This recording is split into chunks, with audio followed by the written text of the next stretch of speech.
The views and opinions expressed by the guests, listeners, and hosts of any program on WURD Radio do not necessarily reflect those of ownership, management, or advertisers of this station.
Go!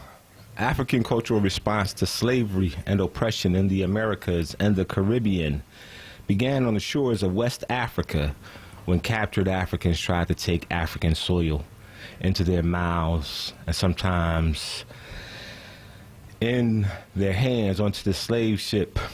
Slavery was a war against African culture, especially against the structure of the African family. Those are the words of the Honorable John Henrik Clarke and Asa Hilliard's powerful piece, African Power. Our medicine and our healing is in our culture, African culture.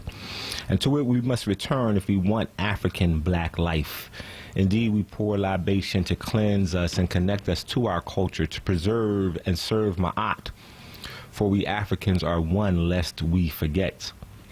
Libation is a custom where liquid, usually water, is poured as it represents the essence of life onto a living plant at a shrine on the ground. Indeed, in many ways, as the names of historical and familial ancestors and forces are called, the purpose is to connect the continual chain of our existence, the unborn of the spirit world, the youth, the adults, the elders, the ancestors, the loa, the forces, the cosmic forces, such that the entire community, the village, the circle of life is present. And therefore, their wisdom, their strength, and their power is summoned as we move north, south, eastward to populate the globe, and even westward as a result of the great Ma'afa. Libation traveled with us. African culture traveled. Our spiritual and belief systems traveled. Our drum and dance and songs and steps, they traveled with us. And yes, our Orisha, our Abason, our Lucy, Netzer, Loa, the ancestral and spiritual wisdom traveled and are here with us and for us now when we choose to remember again that our medicine and our healing is in our culture. And that is why libation is essential, for we lose when we cease to remember, when we throw away our ancestors with the bath water. Our babies, indeed, our future suffers. There is and can be no Sankofa without honoring our past as the basis for the future we seek. So honor our ancestors, honor our history, honor our way, lest we die. For in the words of Virago Jope, just as our ears were deaf to their cries, to their wild appeals, they have left on the earth their cries for us blind, deaf, and unworthy children who see nothing of what they have made in the air, on the water, where they have traced their signs. And since we did not understand our dead, since we have never listened to their cries, if and when we weep gently, gently, if and when we cry roughly of our torments, what heart will listen to our clamoring, what ear to our sobbing hearts? So we pour and we speak libation as an act of remembrance, respect, recognition, reverence, renewal, return, reawakening, and restoration. Indeed, it's acts of retribution and revolution, for we live in a society and we live at a time when forgetting is the wish and denying the relevance, the power, the mattering of African and black humanity is the norm. Sadly, even for far too many of us. So we pour and we speak libation as our own personal and collective quest for our own self-reparation, because repairing the African spirit starts with the pouring, the speaking, the living of libation. That is its purpose. We are instructed by our ancient ancestors in the book of Ani to pour libation for our fathers and mothers who rest in the valley of the dead. We must not forget to do this even when we have been torn away from home, for as we do for our parents or not, our children will do also for us or not. We pour and we speak libation for the indomitable fighting spirit we seek to resurrect, that we may continue our pursuit of black life, that is liberation, independence, freedom, empowerment. We dare call it justice for our ancestors and our children's future. And we pour and we speak libation in honor of those ancestors who left us a legacy worthy of honor. We pour and we speak for those who have contributed to our lives in ways we know and appreciate, and in the countless ways we have yet to understand, and in many ways we may never even know. We pour and we speak for the mother father of civilization, the nation builders, the concept creators, the freedom fighters, the warriors, the educators, those who escaped and those who stayed, those who fought and those who hid, those that roared and those that cried, those who held it down so that we may be lifted up, those who held us together so we could stand on our own. We pour and we speak for those whose struggles lay the foundation for the world's greatest diaspora, which will be great once again when we remember to love ourselves. We pour and we speak for those who have poured into us, filling us with the instincts, the insight, the intuition, the intelligence, the instruction that guide us forward and that we will pass on to the beautiful ones not yet born. And we pour, we speak, and we live for the beautiful children not yet born, hoping that our living, our contribution to their future will one day be worthy of remembrance, respect, recognition, and reverence. And since we have your ear and we have your presence, we ask for African power, power to heal, overcome, become whole and exemplary and sovereign.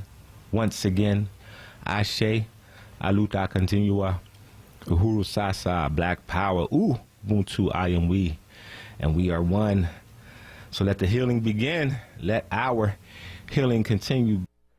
Greetings, good afternoon, and welcome to Groundings, Evolutions, Elevations with Brother Shamari. I am Brother Shamari, and Groundings comes at you every Friday from 1 to 4 p.m. right here, WURD Radio 96.1 FM, 900 AM on your radio. Groundings, where we move from information to knowledge, knowledge to understanding, understanding to wisdom in order to guide wise actions. It's first Saturday of the month. I said that because Groundings also comes at you on Sundays from 6 to 8 p.m. Got to remember to keep reminding people of that. You can check us out on Facebook Live by simply typing WURD Radio. Also on all of our other social media platforms, YouTube and everything else, by typing onWURD. Spread the word, tell your friends. A lot of exciting conversation and actually education that we're going to be doing on Groundings moving forward, and particularly in this month of March, Black Women's History Month. I'm going to be focusing in some ways on that. I'll talk a little bit about that later, and figuring out how to plan to do that through the rest of the month. Have an exciting show lined up for you. I want to share with you some of those things and some of the topics and conversations today that I hope that we can engage in. But before we jump in, as always, want to begin with our elders' permission to continue. So, as always, calling on our resident elder, the Reverend Joseph Williams of Mount Airy United Fellowship Church right here in Philadelphia. Reverend Joe, are you there? Yes, I am, and thank you very much for this opportunity. I thank God for this another day, and also your libations. And real reason I wanted to call today, I'm so proud of you. It was a documentary on TV last week on Channel 6, I think. Three young men from Morehouse produced a documentary about being the black male or whatever it may be. But I was so proud when they, at the very end, because I thought about you. I tell you the truth, I've never met a man from the house that I'm not proud of, and I think I know why now, because one of the men said that the cops had stopped them in Atlanta. Three of them was in the car, and the cops was harassing them, and they were trying to explain to them they were students in Morehouse, and one of the professors rode by and stopped, and that's the only thing saved them. But they said, we are trained at Morehouse to reach back and help another student that's having a struggle, because one of the students didn't have money to stay there or something. They all got together and helped him out. And I thought about you. I said, now I know I'm so proud of Brother Samara. And I'm serious. That's the same thing with the Marine Corps. When you go to the Marine Corps, they give you that pride. You don't lose it. And I'm proud of the guys from the house, because my daughter went to Clark, Atlanta, and at AU Center with all the colleges there, Morris, Brown, Spelman, Morehouse, and Clark, Atlanta. And I think if we could get a busload of young people and take them and see that for themselves, that would change something. I mean, to see all them young people going to school and bright young folks. Because, listen, the TV, the television, the newspapers ain't going to show that and talk about it like we should, period. And that's all it is. You raise a powerful point, sir, and I want you to, so, I don't know what other associations in your life you may be a part of, but, there's we as men particularly, I know that sisters do it well, but as men, there are groups that you want to get initiated into. Yes. I don't care whether you're, Masonic, whether it's a fraternal organization. Most groups have kind of this process where you got to go through something to prove that you're worthy of being a part of that brotherhood. One of the things that happens at Morehouse, and Morehouse has its faults, Morehouse has a lot going on with it, but I will say one of the things that really resurrected me and really changed my life was when you go down there as a freshman, and that freshman orientation is an initiation into the role you play as someone who's obligated to carry what they call the Morehouse mystique. My Lord. Forward. Amen. And so you literally get indoctrinated into all of the great men who have come through Morehouse. Starting, of course, with Martin Luther King, but they go down the list and they just let you know. Yes. Your job and the expectation is that you're going to carry that forward. Amen. Amen. And there's something to be said about being initiated into a higher purpose. And I think that's missing. Yes, it is. What if each of our families, what if each of our blocks and our communities and our neighborhoods had a process where the young people, and particularly the young men on that block or in that family or in that neighborhood, everybody was looking at them saying, yo, we expect more from you. There's a higher purpose for your life and for your being that our job is to make sure that you live into. What if that was the one revolution that all black people agreed on? You'll see a difference. You would, without a doubt. Let me say that. I don't want you to hang up until I tell you this. I personally met Dr. Benjamin Mays, and that's why you're somebody. I don't know. He might have been dead by the time you got there. But his leg, again, he's another. His leg is because he was the Jegna. He was the Morpheus. Like if you had to pick, Benjamin Elijah Mays would be like Elijah Muhammad, right? He's that teacher behind the scenes that instilled the spirit. Yes, sir.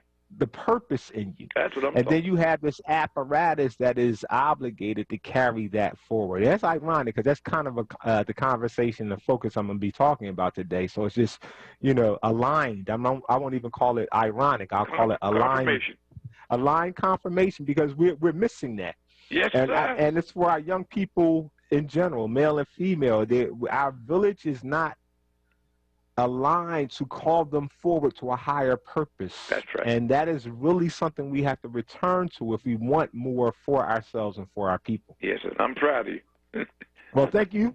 And again, thank Mama Laverne for calling and checking on me a couple of days ago. Always good to know that the family of Mount Area United Fellowship Church, Top Walk, and Academy of Life is always kind of having a brother on their mind. So I appreciate you, sir. Bye-bye. That is Reverend Joseph Williams. He always kicks us off with our elders' permission to begin. And it's funny because the segment we are about to do when we come back from commercial break is called For the Life and Love of Black Children and the Beautiful Ones Not Yet Born. And our focus today in that segment is that our young people need better Jegna. So we're going to talk about the idea of Jegnaship, what it means, and why it's important. You see it in Morpheus's relationship to Neo, in the relationship that Honorable Elijah Muhammad had with Malcolm X, the relationship that Benjamin Elijah Mays had with Martin Luther King, but also with just the idea of the men who come to Morehouse and the process of crafting and creating a Morehouse man and the obligation and the duty and the purpose that goes into that. We were taught to be VIPs, and that means to walk with vision, intention, and purpose. And I believe that we have to make that a regular, normal part of what it means to be a black young man and a black young woman again. So when we come back from commercial break, we'll kick it off with a quote, one of my favorite quotes by Malcolm X, when he talks about, in his message to the grassroots, that moment when we put too much cream in our coffee. Because we had one of these moments in 2021. So I'm going to talk a little bit about the cream in the coffee and what happens when we put too much cream in our coffee. What was once designed to wake us up puts us to sleep. That's this integration push, this multicultural, this diversity, inclusion, education thing. That is the idea that Malcolm was talking about putting too much cream in our coffee. And I want to juxtapose that for the life and love of black children and the beautiful ones not yet born. What they're doing with movies like One Night in Miami, Judas and the Black Messiah, and the U.S. versus Billie Holiday. There's a reason these movies are coming forward now, and it's behind the scenes of those movies. They're trying to get you scared to really walk into your Jegna purpose.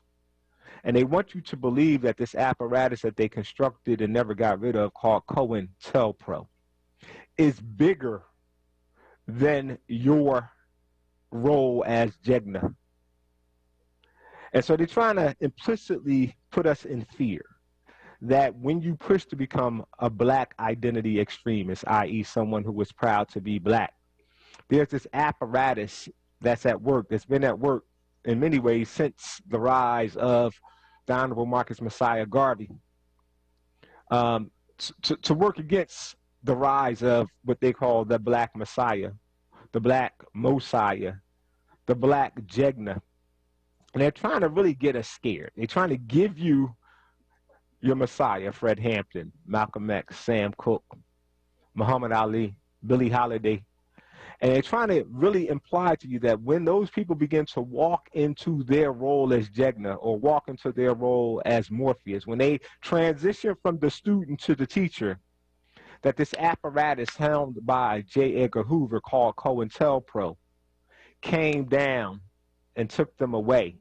And so therefore we should not be trying to raise again a new generation of messiahs, a new generation of Morpheus, a new generation of Jegna, because there's the ultimate price to be paid, and they call that death, if you're scared of death like that. So we're going to talk a little bit about that.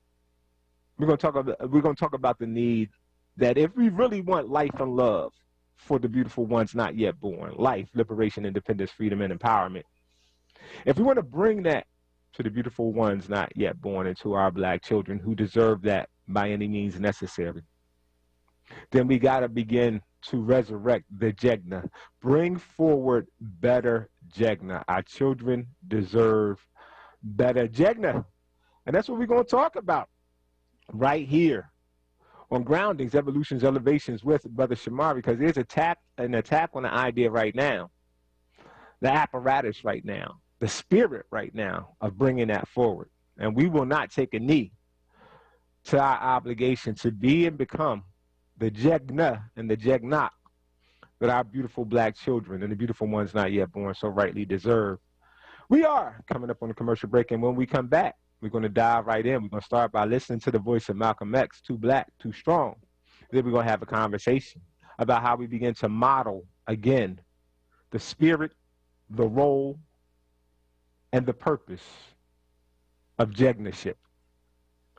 We will talk with you after these messages. Hi, this is John. Hi, this is Juanita, owners of JD's Auto Body and Painting. We're located at 6300 Wayne Avenue, right there at the intersection of Wayne and Washington Lane. We really like to thank all you WURD listeners for the support that you've given our business, and we really hope to see you in the future. JD, tell them about our products and services we have. We have a new state-of-the-art paint shop along with our body shop and detail shop. We can help you with the dents and scratches from the winter season. Come to JD's Auto Body and Painting. Come on out and check us out. We're still honoring that WURD 10% discount. Give us a call, 215-848-5949. Again, 215-848-5949. Thanks again for supporting our business. We really appreciate you. See you at JD's Auto Body and Painting. The WURD Radio Newsletter, keeping you informed, engaged, and connected. Sign up by visiting wordradio.com. Scroll to the bottom of the page and type your email address under Connect with Us. You'll receive the latest information on WURD Radio, messages from our president and CEO, Sarah Lomax Reese, exclusive articles and multimedia content, and resources. Stay informed with the WURD Radio Newsletter. Groundings with Brother Shamari right now on WURD Radio and wordradio.com. That put Kennedy in power joined the March on Washington. It's just like when you got some coffee that's too black, which means it's too strong. What you do, you integrate it with cream.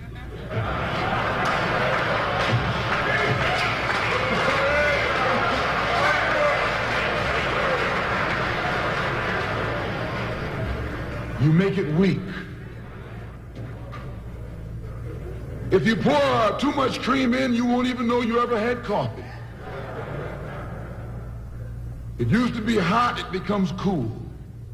It used to be strong, it becomes weak. It used to wake you up, now it'll put you to sleep.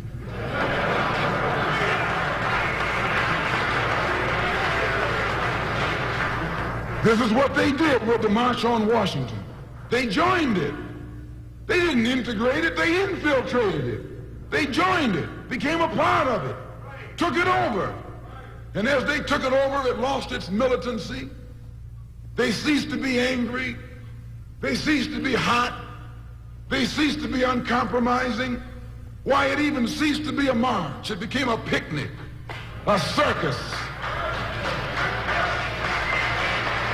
Nothing but a circus with clowns and all. You had one right here in Detroit. I saw it on television with clowns leading it, white clowns and black clowns. I know you don't like what I'm saying, but I'm going to tell you anyway, because I can prove what I'm saying. If you think I'm telling you wrong, you bring me Martin Luther King and A. Philip Randolph and James Farmer and those other three, and see if they'll deny it over a microphone. No, it was a sellout. It was a takeover.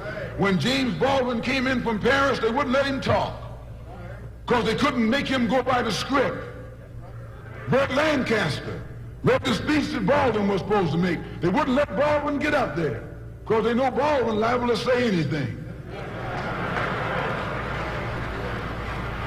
They controlled it so tight, they told those Negroes what time to hit town, how to come, where to stop,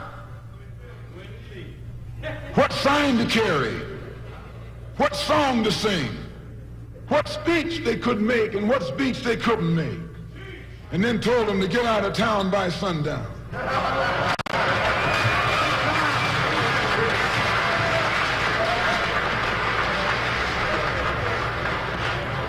And every one of those Toms were out of town by sundown.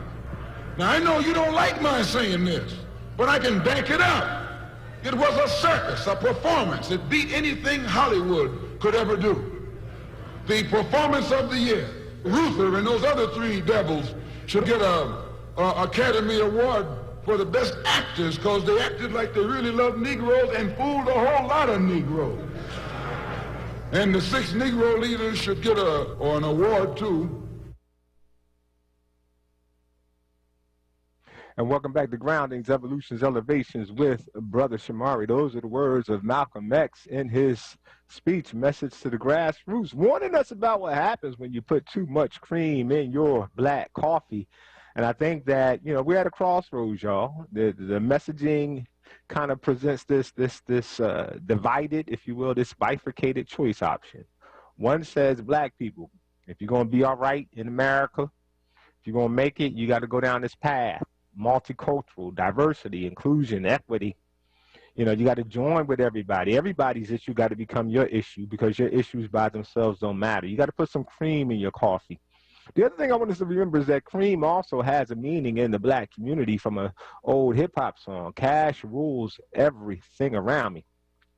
So sometimes that cream is integration, but sometimes that cream is also cash and the greed impulse. This immediate gratification impulse that many of us who are in leadership or just in adulthood are driven by. Not really driven by, I'd say manipulated by.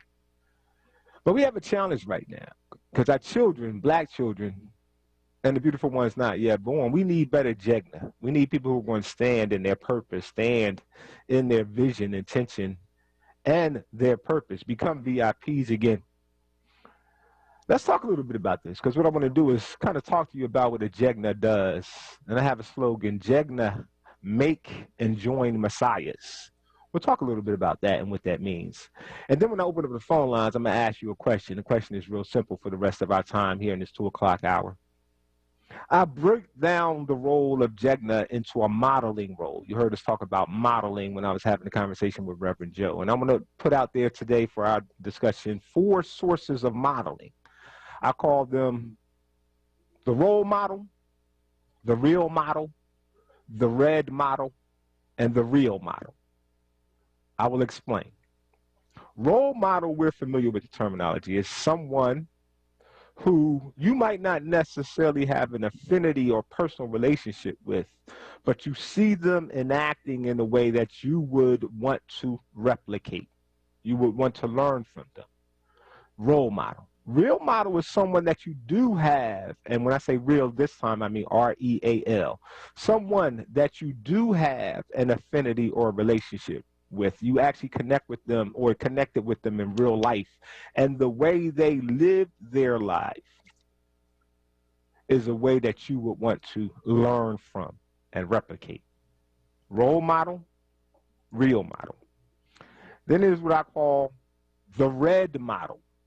Of course, what it means, maybe through a book, maybe through reading. It could be a comic book. It could be fiction or nonfiction, but the way that person manifests through the reading of them, coming to know them through reading, inspires you to aspire higher. That would be a red model. And then a real model, R-E-E-L. You get it from the movies. So you see them through film or movies. Like for me, Morpheus would be a real model. Red model. I'd use say Denfu from the Healers. Role model. We can talk about somebody like say Aikwe Arma, Dr. Amos Wilson. There are many role models that one can have. Real models. You heard me talk about my relationship with Baba Dell Jones, his brother Deke Jones, my Jegna, Deacon Robert Watson. These are real people who I have real relationships with. So I began to pick from their role as Jegna, how they model for me, and then learn and replicate that. Real model, role model, red model, real model. So my question for you all today as we talk about the role of a Jegna is, who are they for you? Who is your real model, your role model, your red model, your real model? And you don't necessarily have to do all four. You might pick one and just share with them who they were and what they modeled for you, what you pulled from their modeling. So hit us up at 215-634-8065. Again, 215-634-8065, toll free 866-361-0900, because our black children and the beautiful ones not yet born, we need some better Jegna. Now, before I talk about Jegna and what it means literally, I also want to share with you, I began to look at the 60s, and one of the things I realized is that oftentimes COINTELPRO, and I don't know if this was by design or just happens to be, enacted itself, if you will, weaponized itself to really get at our leaders as they were transitioning into their roles as Jegna, as they were transitioning into their roles as Morpheus, as they were transitioning from becoming the learner and the student to the teacher and the guide. So when you think about Martin Luther King early on, he was a young man. He was 25 when he comes on the set.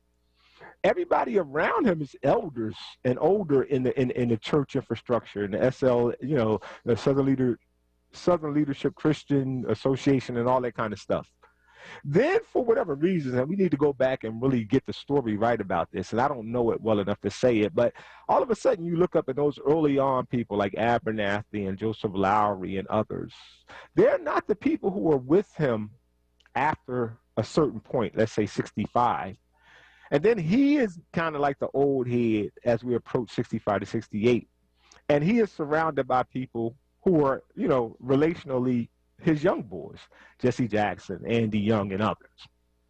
So he's moving into a role of Morpheus, into the role of Jegna, when he's kind of taken away in 1968. Same thing you see with Malcolm X. Malcolm X was a student of the Honorable Elijah Muhammad. He was a learner for a while. And in his role, he served as an apprentice. He was a key part in building the infrastructure of what we now know as the Nation of Islam. But then a moment comes, and it's a natural moment. One of the things we as black people got to do better is this transition from learner to guide, from student to teacher. It's a natural transition. Any good teacher, any good Jegna wants that to happen. They should never be resentful or fearful or intimidated by their student moving to that next level of development. That's a natural process, and we in our Black communities don't do that well. Our elders in some ways seem like they still are kind of want to hold on to power and the throne, and instead of energizing and facilitating that evolution and that elevation of their apprentice into the role of the master teacher, all of a sudden there seems to be some blockage, some arrested development that happens in that space that we really need to deal with. Because that's one of the things that COINTELPRO was designed to actually do, was to create that arrested development in the realm of raising or making a messiah. It says it right in this pinpoint, in this planning. And right now, even 20, 30, 40, 50, 60 years removed from that, we're still letting COINTELPRO win that battle. So Malcolm, again, you saw it in One Night in Miami. That's the movie, and that's why I took it like I did. That's the movie where you begin to see Malcolm transition from being a student of one to becoming the teacher of others. And he was the old head. He was the Jegnok, the Messiah, if you will, the Morpheus, I mean, if you will, for Sam Cooke, for Muhammad Ali, for Jim Brown. And boom, voila, right within that context, as he's making that transition into the role of Jegna, he's gunned down and taken away from us. So this is what we have right now. We have this idea where the popular culture, this culture is trying to tell us that we need to put more and more cream in our black coffee. And on the other hand, they're trying to message to us that if you don't add the cream that we tell you to add and act the way that we tell you to act, if you don't make your black coffee less proud, less strong, less vital, there's a price you're going to pay if you don't listen, if you don't make your music more palatable, if you don't make your presence and your appearance more palatable, if you don't make your purpose more palatable. We have this apparatus called COINTELPRO. We have this apparatus called America that we could weaponize against your best interests at any time. And one of the things that's happening right now is I think that we are letting our fear of that apparatus override our vision, our intention, and our purpose. Indeed, it's overriding our integrity. When you make decisions out of fear, out of cowardice, out of compromise, by design, you're going to compromise and diminish your integrity. And right now, our people are operating from that space. So I'm going to open up the phone lines, 215-634-8065, toll free 866-361-0900. I want you to share your real, your role, your red, and your real model. Who are your role model? Real model, red models, real models that exhibit for you the idea and the ideal of Jegna. Because we have to resurrect better Jegna if we're going to resurrect our children. If we're going to bring forward Neo, if we're going to bring forward powerful, uncompromising black children dedicated to black power, the first thing we have to do for the love and life of black children is to be and become better Jegnas. So I'm asking right now for you to shout out models of Jegnaship that we need to resurrect so that we can model ourselves after their model of Jegnaship in order to be better Jegnas, to be better teachers, to be better Mwalimu, to be better griot for our black children and the beautiful ones not yet born. 215-634-8065. Again, that's 215-634-8065. Toll free 866-361-0900. Before we go to commercial break, I just want to make this practical. From the mouth of esteemed ancestor, Dr. Frances Cress Welsing, in an essay she wrote called Etiology and Process, she differentiates between functional and dysfunctional patterns of behavior. She defines dysfunctional patterns of behavior as behaviors that fail to solve environmentally posed problems, giving a sense of disharmony, dare I say disease, with the environment, a sense of frustration, anxiety, and despair. I would say right now we are operating dysfunctional. Functional patterns of behavior are behaviors that solve or help to produce solutions to the problems posed by the total environment. JEGNAs teach and model and hold space for functional patterns of behavior. A JEGNA is an Ethiopian Amharic word that means a very brave person who is a protector of a culture, the rights of his or her people, their legacy, and their land. So when we call forward our real red role models, they need to embody JEGNAship. And that is a very brave person who is a protector of a culture, the rights of his or her people, their legacy, and their land. A JEGNA is more than a leader.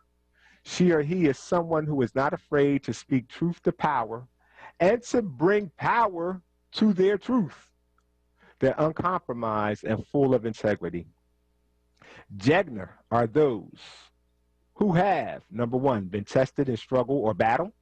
So they got to have a track record, y'all. They can't just be rhetorical JEGNA. Number two, demonstrated extraordinary and unusual fearlessness and courage. Number three, shown determination in protecting his or her people's land and culture. Number four, shown diligence and dedication to our people. Number five, produced an exceptionally high quality of work. And number six, have dedicated him or herself to the protection, defense, nurturance, and development of our young by advancing our people, our place, and our culture. Our young people need better JEGNA, who are real, role, red, and real models of JEGNAship for you. 215-634-8065, toll free 866-361-0900. When we come back, we'll jump to the phone lines and hear from you right after these messages. The Mattress Man is a second-generation family-owned mattress specialist business since 1988. Open 7 days a week, located at 7421 Stanton Avenue. The Mattress Man discounts Serta, memory foam, orthopedic, and ComfortTech mattresses every day. You deal directly with the owner, Julian, to ensure you get the best price and best service. The Mattress Man offers same-day delivery on most models to most areas. Ask about the WURD discount. Call 215-424-5550. WURD Radio celebrates Women's History Month with the 2021 Level Up Contest. Join us as we embark on a 3-city contest that will highlight Black women-owned businesses who are making a difference in their communities. You can nominate yourself or your favorite Black woman-owned business and enter to win a marketing campaign valued at $5,000. Level Up is a joint production of WURD Radio in Philadelphia, WVON in Chicago, and KJLH in Los Angeles. These 3 Black-owned stations are joining forces to host a historic, interactive, and multimedia contest spotlighting Black women-owned businesses in Philly, Chicago, and Los Angeles. The deadline for submissions is March 15th. Philadelphia finalists will be featured in a special 2-hour live on-air pitch party on March 31st, where the Philadelphia winner will be selected. Go to wordradio.com and click on the Level Up banner for more information or to nominate yourself or a Black woman-owned business you love. The 2021 Level Up contest is sponsored by Comcast, Bank of America, PECO, Keystone First, Thomas Jefferson University, and Jefferson Health. Tune in this Sunday at 4 p.m. for the show Money Matters, providing information and understanding about accumulating, preserving, and transferring your wealth with host Walter Watson. Groundings with Brother Shamari right now on WURD Radio and WURDradio.com. And welcome back to Groundings with Brother Shamari. We're talking JEGNAship, y'all. Ethiopian Amharic, our word That means a very brave person who was a protector of a culture, the rights of his or her people, their legacy, and their land. Talking about who are your real models. That's REAL, meaning live and in person. You connected with them. You knew them. You know them. Real models, REEL. You derive it from movies, maybe a documentary you were looking at. Read models, read it in a book. You heard about it through the grapevine, conversation, stories, folklores, mythology. Or role models, somebody you know of. They really walked and they existed, and they had an influence on you. Before I get to the phone lines, and again, that's 215-634-8065. 2 o'clock, we'll be joined by Mama Gail, Baba Horace, talk no more 0%. 225, we'll be joined by my good brother Nathaniel Lee, Tell Me Something Good segment. Then, 3 o'clock, we're going to come back to something I call the Shamari Schuler, and we're going to talk a little bit more and feature one of my role models in honor of Black Women's History Month. I'm focusing on dear sister. I really, really hope to get a chance to be in her company and to learn from her role model. I will put her as a role model of Jegnaship for me. We're going to feature her teaching and work today. Marimba Ani. I've always loved Marimba Ani. Will admit that there was one time when I actually had a crush on Marimba Ani in my younger days and years. Just realized, though, I didn't know this because I was doing a lot of work with Yorugu yesterday and studying. Didn't realize that she and my youngest sister, who is no longer with us, ancestor, Marimba Ani is, my younger sister isn't. But they share the same birthday, March 4th. I didn't know that until today, actually. So it's kind of, ironic. So shout out. We're going to focus on her, but I just want to note her in honor of Black Women's History Month. That would be a sister who I would put up there as a powerful role model. And we're going to focus on some of her teaching and work also today, but then also continuing on Sunday's segment of Groundings, Evolutions, and Elevation. So get your pens and pencils ready, y'all. We're going to do some serious work with what she gave us in her conception of Yorugu. We're going to talk a little bit about that later on today and then also on Sunday. But let's get to the phones and find out who your real red role models are of Jegnaship. Let's begin with Spread Love. Greetings. God bless, Brother Shamari. How you making now, family? I'm good. Yourself, sir? Give God the glory as always. Thank you for your work and your show. God bless and give thanks for our brother Jordan on the boards. Always doing an amazing job. The entire WURD family. Of course, everyone suffering in sufferation right now. Our hearts, thoughts, and prayers are with them. And everybody incarcerated, especially incarcerated falsely. Free Mumia like yesterday. And you know what I mean? God bless all our hearts. Maybe be blessed to make it through this. Everyone like yourself working to make this, not make this better, because that's like saying how you going to make poison better. But I'm saying making a way for us to get better and get about this thing. You know what I mean? That's right. All right. I'm going to keep it brief and to the point, John willing. But first and foremost, of course, Charlie elated Earth Strong for the Empress Marimba Ane, and, of course, your sister, rest in peace and power for our souls, you know? Thank you, brother. Give thanks. May we all be blessed to truly march forth out of Babylon. You feel me? That's the work. That's the mission. If anybody got good sense, that's the job. That's right. Anyway, let me get back to this.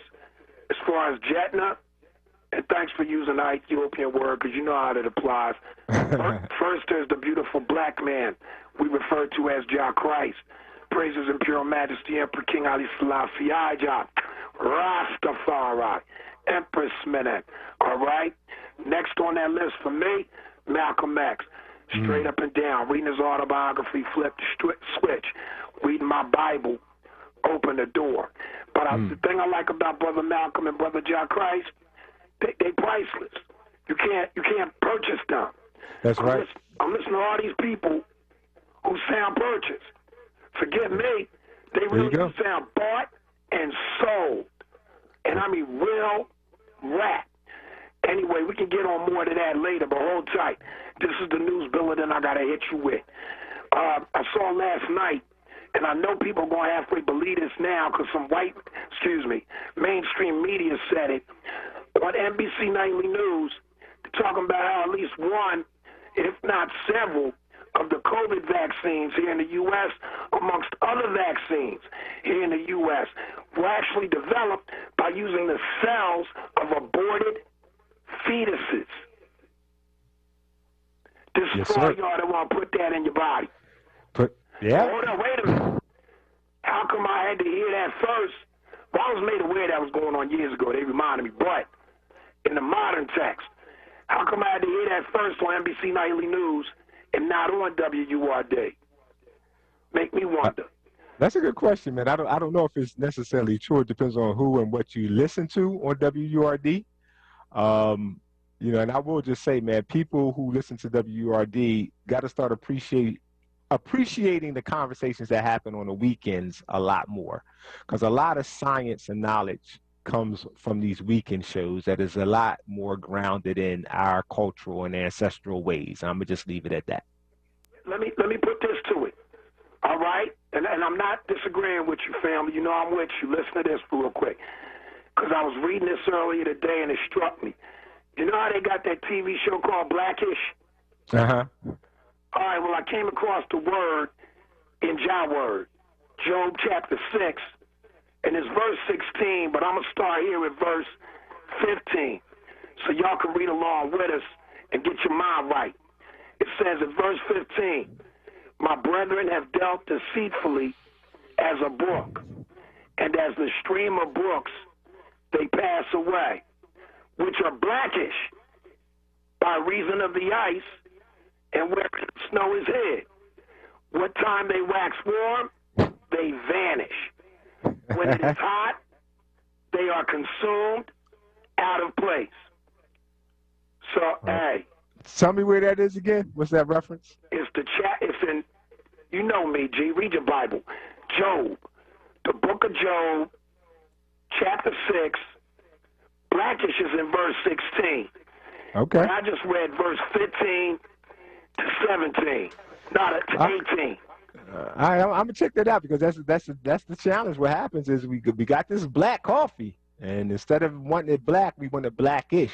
So we add a little bit of cream and some sugar and some foam to it, and it no longer serves its original purpose. And that's the conversation we're having right here. So we want to shout out those Jegnas who teach us, who model for us how we return to our original purpose, those real models, role models, red models, and again, even the fictitious real models, REEL, that serve as that for you. Jegna, Ethiopian Amharic word that means a very brave person who is a protector of a culture, the rights of his or her people, their legacy and their land. Holding space to honor Marimba Ani as one of my role model Jegnas during this Black Women's History Month. Share yours, 215-634-8065, toll-free 866-361-0900. Friendly Fred, what you got for me? What's up, Samar? How you doing?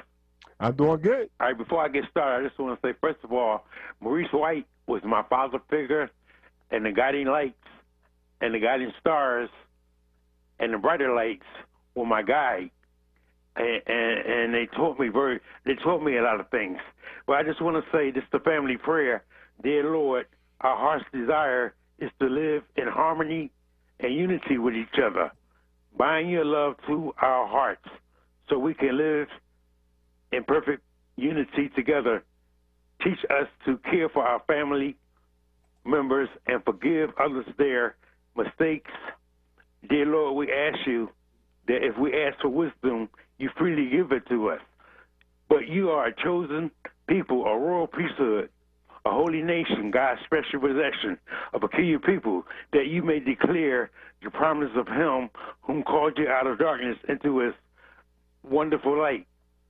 The glorious freedom of the children of God, which are the family of God, God's design for the family, and God's plan for the family, and the blueprint. And that's what I have to say. Thank you, Samari. All right, Friendly Fred, thank you for sharing, for the love and life. Life is liberation, independence, freedom, and empowerment of our Black children and the beautiful ones not yet born. We must be and become better Jegna. When I talk about Jegna, I'm talking about one who teaches and walks with courage. We as Jegna, bound together like links to a chain, must work to have a positive impact on our community, our family, those around us, and for those yet to come, especially the children and the beautiful ones not yet born, for we create their future. Jegna, call us forward. They ground us in our culture. They evolve us into our power, and they elevate us into our purpose. They instill us and make us VIPs, instilled with vision, intention, and purpose. We call them many things: Jegna, teacher, Fundi, Mwalimu, Jeli, Fola, Griot. It's time for them to step into their power so that we, as a people, can transform. What is it that the healers, that the Jegna do? They've been tested in struggle or battle. They've demonstrated extraordinary and unusual fearlessness. They've shown determination and courage in protecting their people, their land, and their culture. They've shown diligence and dedication to our people. They produced an exceptionally high quality of work, and they've dedicated themselves to the protection, the defense, the nurturance, and the development of our young, advancing our people, our place, and our culture. And that is why in COINTELPRO, J. Edgar Hoover said, we're going to prevent the rise of a black messiah, because a messiah is a Jegna. They go together.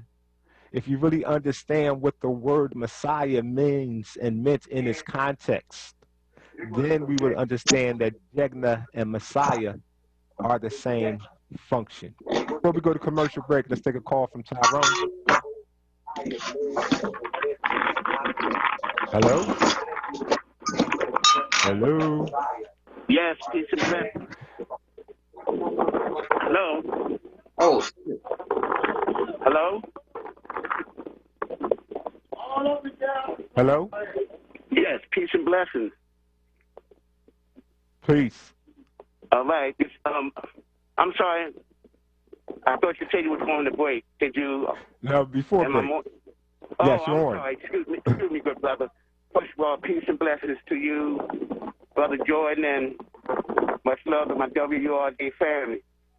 First, I just want to let Brother Fred know that a black doctor on WURD came on and spoke about using these what they call it. Yeah, the stem cells from aborted babies. So yes, matter of fact, the brother was a doctor, and he was on way before the virus. Not the virus, the vaccine. Right. Ever, you remember what show he was on? It was a nightly show. Mm-hmm. I can't remember. I really can't remember the show. No, it's a point. It's like people. There's a lot of different conversations that happen on the station, and so you got to really, you got to listen with a good ear at different times to really get a good picture of the different conversations. So to say that something wasn't said, you might not have heard it, but it's a function of when you're listening, because I know that these types of conversations do happen on the station.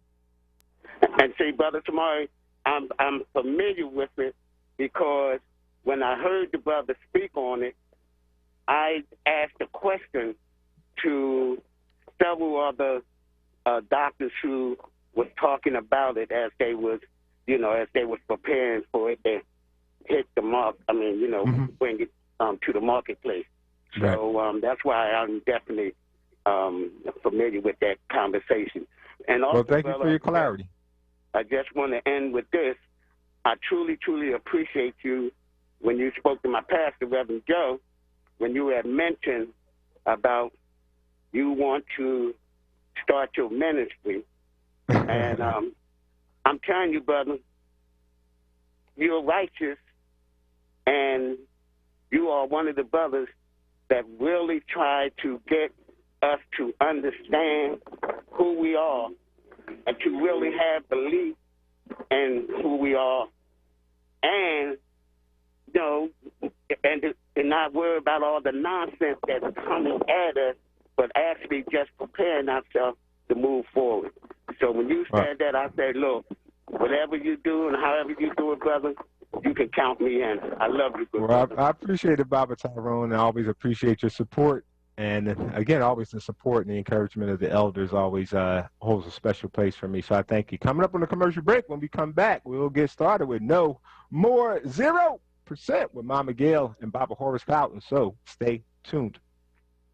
What's up, everyone? I know you know the word, no, not the station, but this word, J-O-B, that is, and our friends at Amoroso's Baking Company are hiring right now. Amoroso's has been baking the delicious bread in our community for over 100 years, and they want you to join their team today. The old and the young love Amoroso's, and they are hiring right now. Check it out. They offer fair pay and provide health, dental, and prescription plans after 90 days employment. Call 856-754-0355 or visit amorososbaking.com for details. This is not a fad for us. We will not resume our regular programming when things die down. We're not black to help our bottom line or because it's politically correct. We're not joining a fight. This has been our fight, our message, our people. Black lives have always mattered here. We are undeniably, indefatigably, unapologetically, permanently Black Talk Media. WURD. Tune in every Saturday at 6 p.m. to Recovery Talk 101 with your host, Rick Ford, talking about addiction, treatment, and recovery. Right here on WURD Radio. In celebration of women, Nina Simone. I'll tell you what freedom is to me. No fear. I mean, really, no fear. If I could have that half of my life, no fear. That's the only way I can describe it. This is WURD Radio, 96.1 FM and 900 AM WURD, Philadelphia. Independent Black Media. Groundings with Brother Shamari. Right now on WURD Radio and WURDRadio.com. And welcome back. No More 0% with Mama Gail and Baba Horace Cloughton coming right at you right now. Greetings, Cloughtons. Hey, greetings. Love. How are you? Can you hear us? Can you see us? We hear you. I can't see you, but I can hear you. Okay. Good.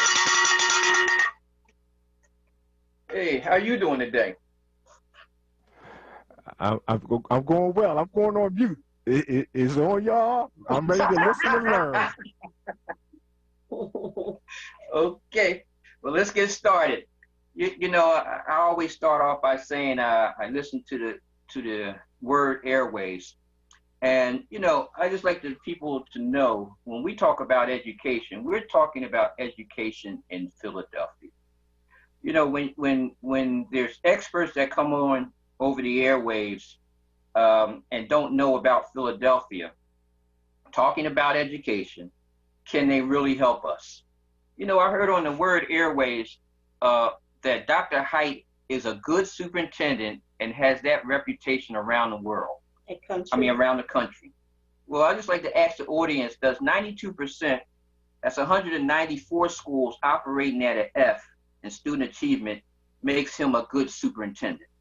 That's one thing. Number two, I also heard that Dr. Height is being roasted. You know, well, he's being roasted. Well, with 24 high schools at 0% in student achievement, should Dr. Height be roasted? You know, and going on to number three, and then that'll be the end of these points. I heard that Dr. Height has been here a couple of years. Well, let's get it straight, people. He's been here 9 years, not a couple of years. You know, and then when you say that he doesn't know what's going on, or his cabinet, he's been here with a cabinet. Well, his cabinet has been handpicked by him. He knows what's going on. And if you've actually been a part of this education process in Philadelphia and have attended school board meetings, you will know that the only time Dr. Height speaks is when he needs to get something passed through the school board. And when we talk about something passed, we're talking like maybe $1 billion in contracts. So, you know, just to say that he doesn't know, believe me. You said $1 million or $1 billion? No, I mean $1 billion worth of contracts. He knows what's going on in the school district of Philadelphia. But that being said, I can go on and on. But for right now, we're going to talk about busing. That's going to be our first thing we're going to talk about. We're going to come up with weekly, what we call myth busters, and busting is going to be the first one. And, parents and caregivers, you have to ask yourself, why do you bust your child? It's just as simple as that. Because the data has shown that no matter where you bus them to, unless it's in these 16 schools that we named last week, that you're going to bus them to a school that's operating at an F in student achievement. And especially in 2021, where they want to make them go back to in-person learning. So when it comes to busing, and then also the community, we got to understand it's a lot of money in busing. It's like maybe at one time $100 million that was tagged along with busing. And where does that money go? Well, it was going to yellow buses, it was going to SEPTA, and at one time it was going to personal cab service. So I don't know if they have the personal cab service now. And a couple of months ago or 3 months ago, the district was asked to grant a contract where you would have certain amount, X amount of parents being able to drive their child to work. Drive their child to school and get a stipend at least up to $150 a week. So here again, what families was that going to be offered to? This thing is this busing thing. The superintendent and his staff and his advertisement team, they came out with, well, we want to put a good school in every neighborhood. Well, yes, I think you achieved that, a good school in every neighborhood. But we have more than just one school in all these neighborhoods. We need for you to make every school a good school in every neighborhood. And I feel that to start it off, to kick the ball in the right direction, is you should stop busing. Every neighborhood school can accommodate whatever the issue is or the reason why you bus a child somewhere else. But the first issue is this: if you can't guarantee a quality education across the city, and people are using that as a reason to bus their child, then you shouldn't bus your child. You should send them to your neighborhood school, cut out some of that busing stress that your child is receiving every day by getting up early in the morning, going through the harassment or the bullying possibly on these buses. And then whenever they need any kind of extra service that's at the schools, they can't attend because they have to get on the bus and go back home. So here again, if that's a reason why you bus your child to somewhere else, then consider not busing them. Consider going to the neighborhood school, standing up for your child's and your neighborhood's rights to make that school a better school. Now, number two, if you're busing your child because they have special needs and need special type of equipment and services, why can't that also be in your neighborhood schools? Why are we busing all these children everywhere? Again, to put the stress on the parents getting up in the morning, putting the stress on the child that's busing maybe an hour to go to another location, that maybe these special needs children can't come back and relay that to the parent. So why are you doing that? So that's number two. Now, number three, we always talk about budget. We need money. Well, to the school district, if you want to save some money, look at busing. Look at stopping busing. You're talking almost $100 million at one time. And what's funny is I was just hashing some figures with my daughter, and we came up with, we're not going to get in particulars, but we was just talking about SEPTA alone. Now you have SEPTA that's dealing with your high schoolers because K-8 should be taking a yellow bus, and then your 9th to 12th, your high schoolers should be on the bus. So you're talking about SEPTA possibly making $90 million for TransPass services. So we can't get into the particulars right now because it was an interesting point that we did the math for maybe 34,000 children, and that's your high schoolers, And then all of your high schoolers are not going to be taking the bus.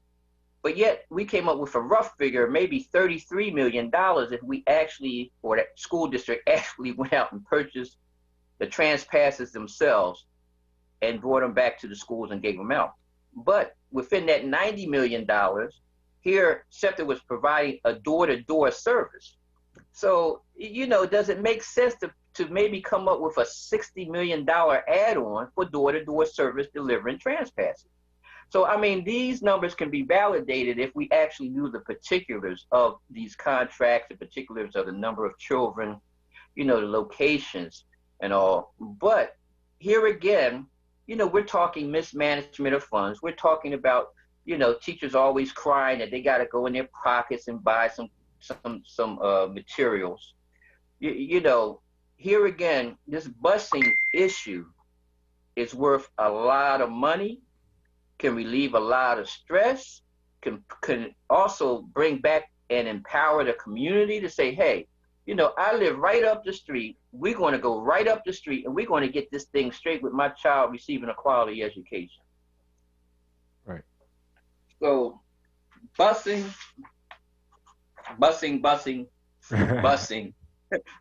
don't do it. Busing, don't do it.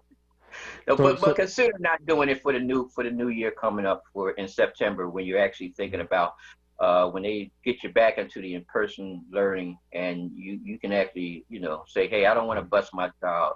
I want the education down the street to be the best it can be. Because ask yourself, parents, I mean, it really doesn't make sense to go somewhere else thinking you're receiving a quality education and then bringing your child back to the same dysfunctional neighborhood.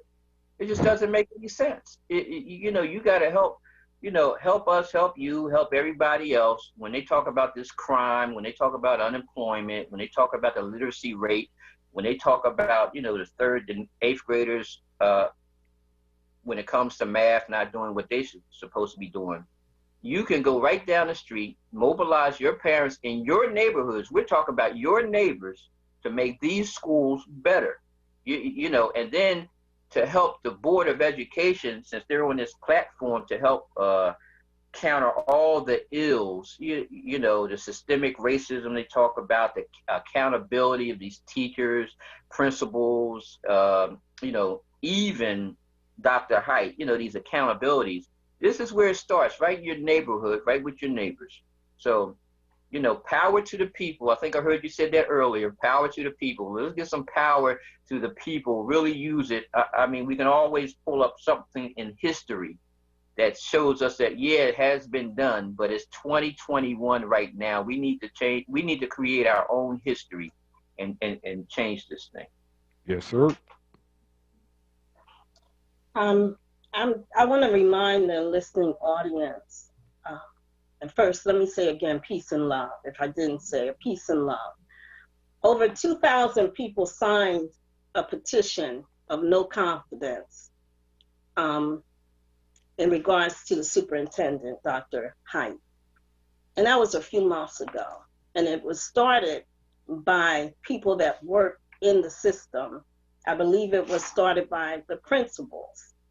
And so I'm saying I want y'all to consider that when you hear us and other people, because other people are saying it. They're just not on WURD, but they're saying it. And we spoke before about censorship and how the people are being censored, even trying to connect at school board meetings.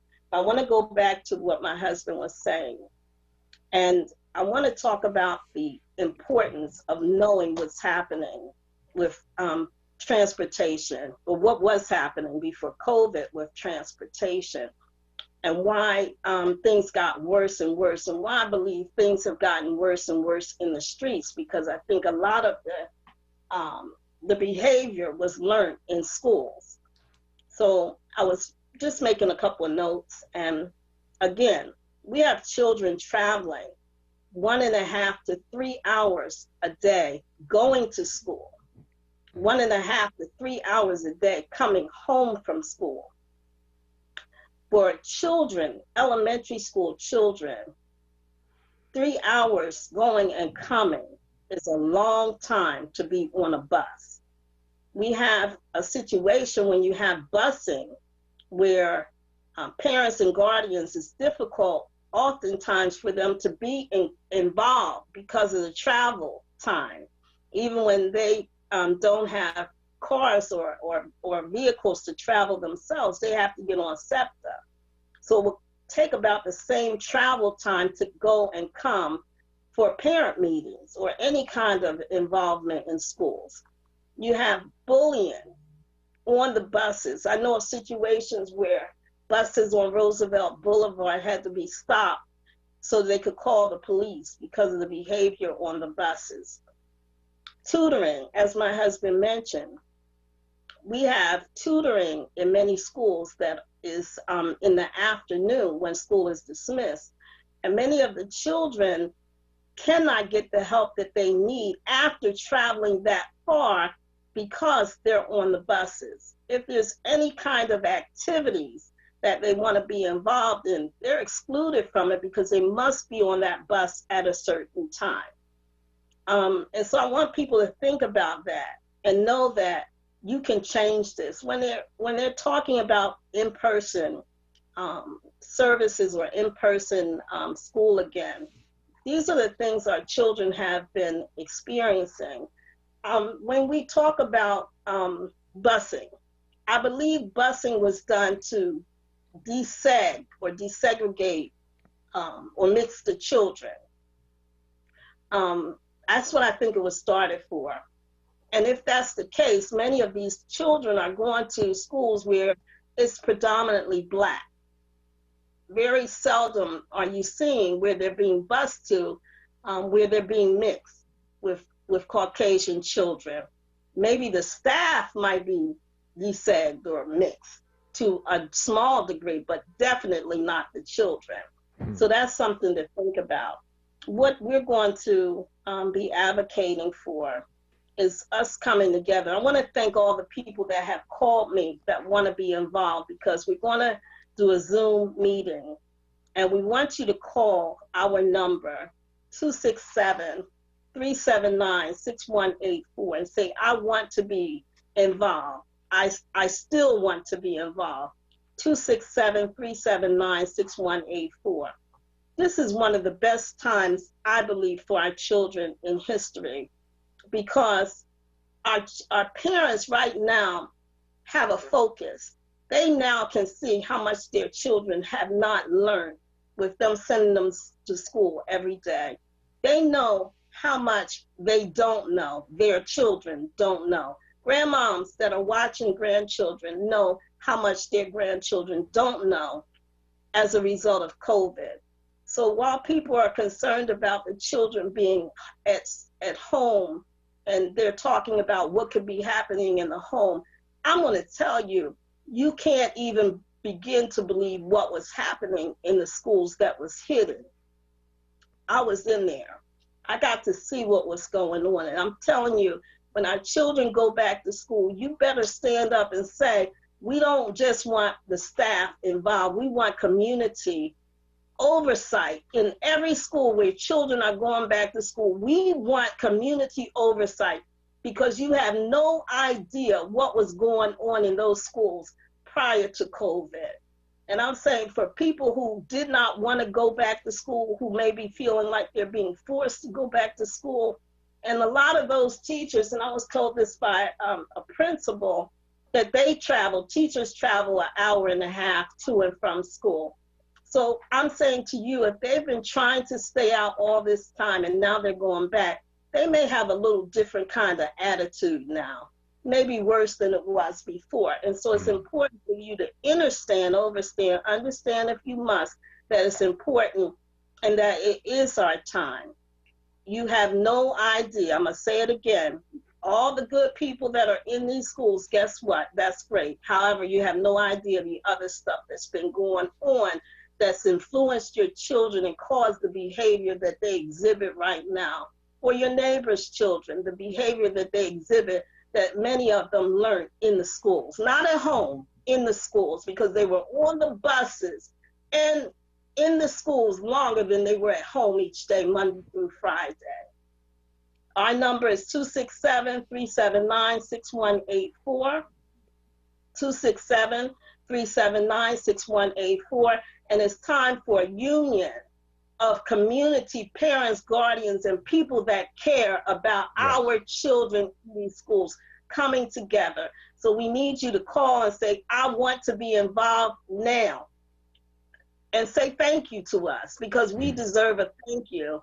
And we thank you, those that stood by and been waiting, those that came out.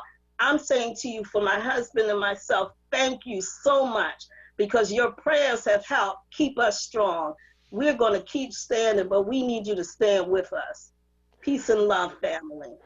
That is Mama Gail and Baba Horace Clouden, who joins us every week for No More 0%. And for those of you who've been listening for a while, you know that No More 0% usually came on at 3 o'clock on Groundings, Evolutions, Elevations with Brother Shamari. But starting today and moving forward, No More 0% every week, 2 o'clock p.m. right here on Groundings, Evolutions, Elevations with Brother Shamari. So tune in, bring your pencil and your pad, take notes. And one more time, Mama Gail, can you say briefly, not briefly, but slowly and clearly, the phone number through which people can contact you? 267-379-6184. 267-379-6184.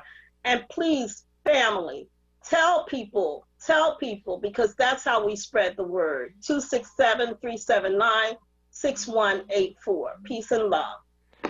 Peace and love, Mama Gail and Baba Horace. No More 0%. That time is now. Coming up on the commercial break. When we come back, we'll be joined by good brother Nathaniel Lee for our segment that we call No More. Oh, let me get it right. Tell me something good. What comes at you every first and third Friday right here. Groundings, Evolutions, Elevations with Brother Shamari. And also, if you want to give a shout out to your real red role models of Jegnaship, 215-634-8065, toll free 866-361-0900. We will talk with you after these messages.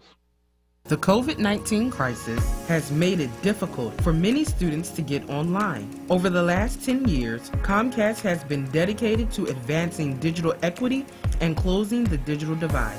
Now, they are working with their network of nonprofit partners and city leaders to create more than 1,000 Wi-Fi connected lift zones in community centers nationwide. Because students and their families need safe spaces to get online and access the resources they need to succeed in a digital world. Learn more at comcast.com/education.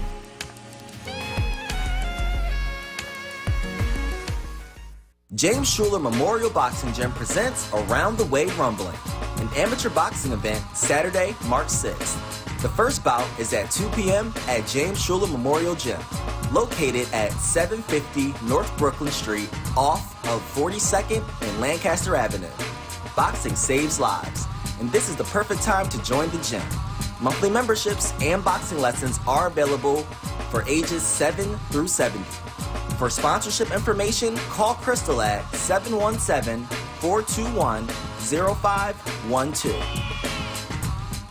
WURD Radio celebrates Women's History Month with the 2021 Level Up Contest. Join us as we embark on a 3-city contest that will highlight Black women-owned businesses who are making a difference in their communities. You can nominate yourself or your favorite Black woman-owned business and enter to win a marketing campaign valued at $5,000. Level Up is a joint production of WURD Radio in Philadelphia, WVON in Chicago, and KJLH in Los Angeles. These 3 Black-owned stations are joining forces to host a historic, interactive, and multimedia contest spotlighting Black women-owned businesses in Philly, Chicago, and Los Angeles. The deadline for submissions is March 15th.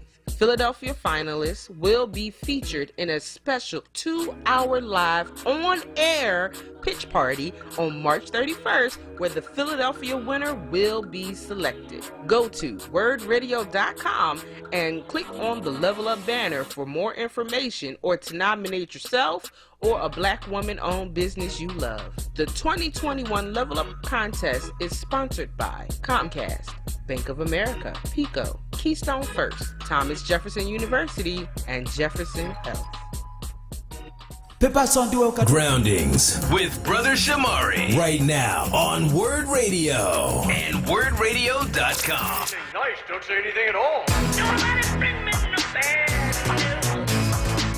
Nobody bring me no bad news. Nobody bring me no bad news. Nobody bring me no bad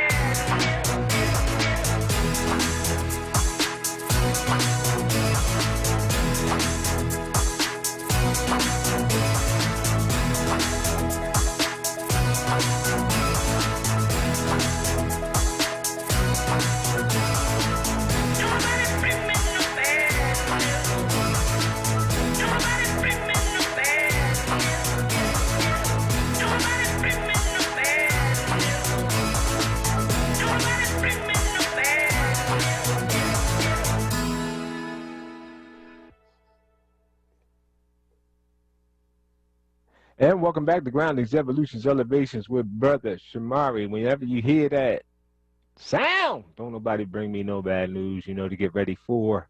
Get your pens and pads ready and get ready for Brother Nathaniel Lee for Tell Me Something Good. Brother Nathaniel, it's on you. Hey, man, it's always a pleasure. Brother Shamari, greetings to you and the word. You know, I miss you guys and I'm not here, but we have, I just want to shout out to all of the women. It's Women's History Month and all of the sisters out there who've been holding us down all of our lives. So thank you very much for that. And I just want to say we have a special segment today, Brother Shamar. Here's one that I've actually been waiting for, so we have it here. It's been a dream of many of ours to maybe return to the motherland. It's been one of those things many of us have aspired to, if not to stay, but even to just visit. And according to the New York Times, more people than ever. We have a record number of people. And I'm not just talking about people of African descent. I'm talking about people of all nationalities living here in the United States. Americans are leaving this nation to find and build a new world outside. We always hear about, like you heard the president that just left, I'm not going to mention his name, talk about building a wall to keep people out of America. Well, what they're not talking about is there are a lot of people not trying to get in America, but trying to get out of America. Right. There's a record number, and that number has been increasing. I wouldn't call it a great migration, but it's greater numbers than this nation has ever seen since they began keeping records. The estimates are that some 9 million people, and let me just say this, there are no official records the government doesn't keep tabs of how many people live abroad, but from what some sources have been able to detail, they can guesstimate that there are some 9 million people living abroad now who left America and living abroad. Well, we have guests today who have done just that, and so we have Sister Nana Ama Ado, whom we simply refer to as Sister Adjua, and she is our guest today. And Sister Adjua, are you on the line? Hello, yes, I'm on the line. Thanks so much for the opportunity to speak on your show. Adjua is my sister, but we are very connected. So, yes, thanks for the opportunity. You are so welcome, and I apologize for the mishap. But now, you know, I have so many questions, but yet so little time to ask those questions. So I am not going to belabor the point anymore. So tell us a little bit about where you're from originally and what took you back. What was it that motivated you to go back to the motherland? Okay, well, I'll just start out by saying I'm a Ghanaian American storyteller, West Philadelphia born and raised. And, you know, my dad is from Ghana, so I always felt like I needed to go there, meet my siblings, and learn more about the culture. So when I first came to Ghana, I realized that there's less noise here. I can think better. And as an artist, I realized that when I was in Ghana, I was creating more fluidly. And also, there's sort of an untapped market here. So I kept traveling to Ghana, and in 2018, I made the permanent move. And it's definitely been a rocky journey, but it's been very rewarding. Tell us a little bit about that journey. You, like me, born and raised in West Philadelphia. Your father's Ghanaian.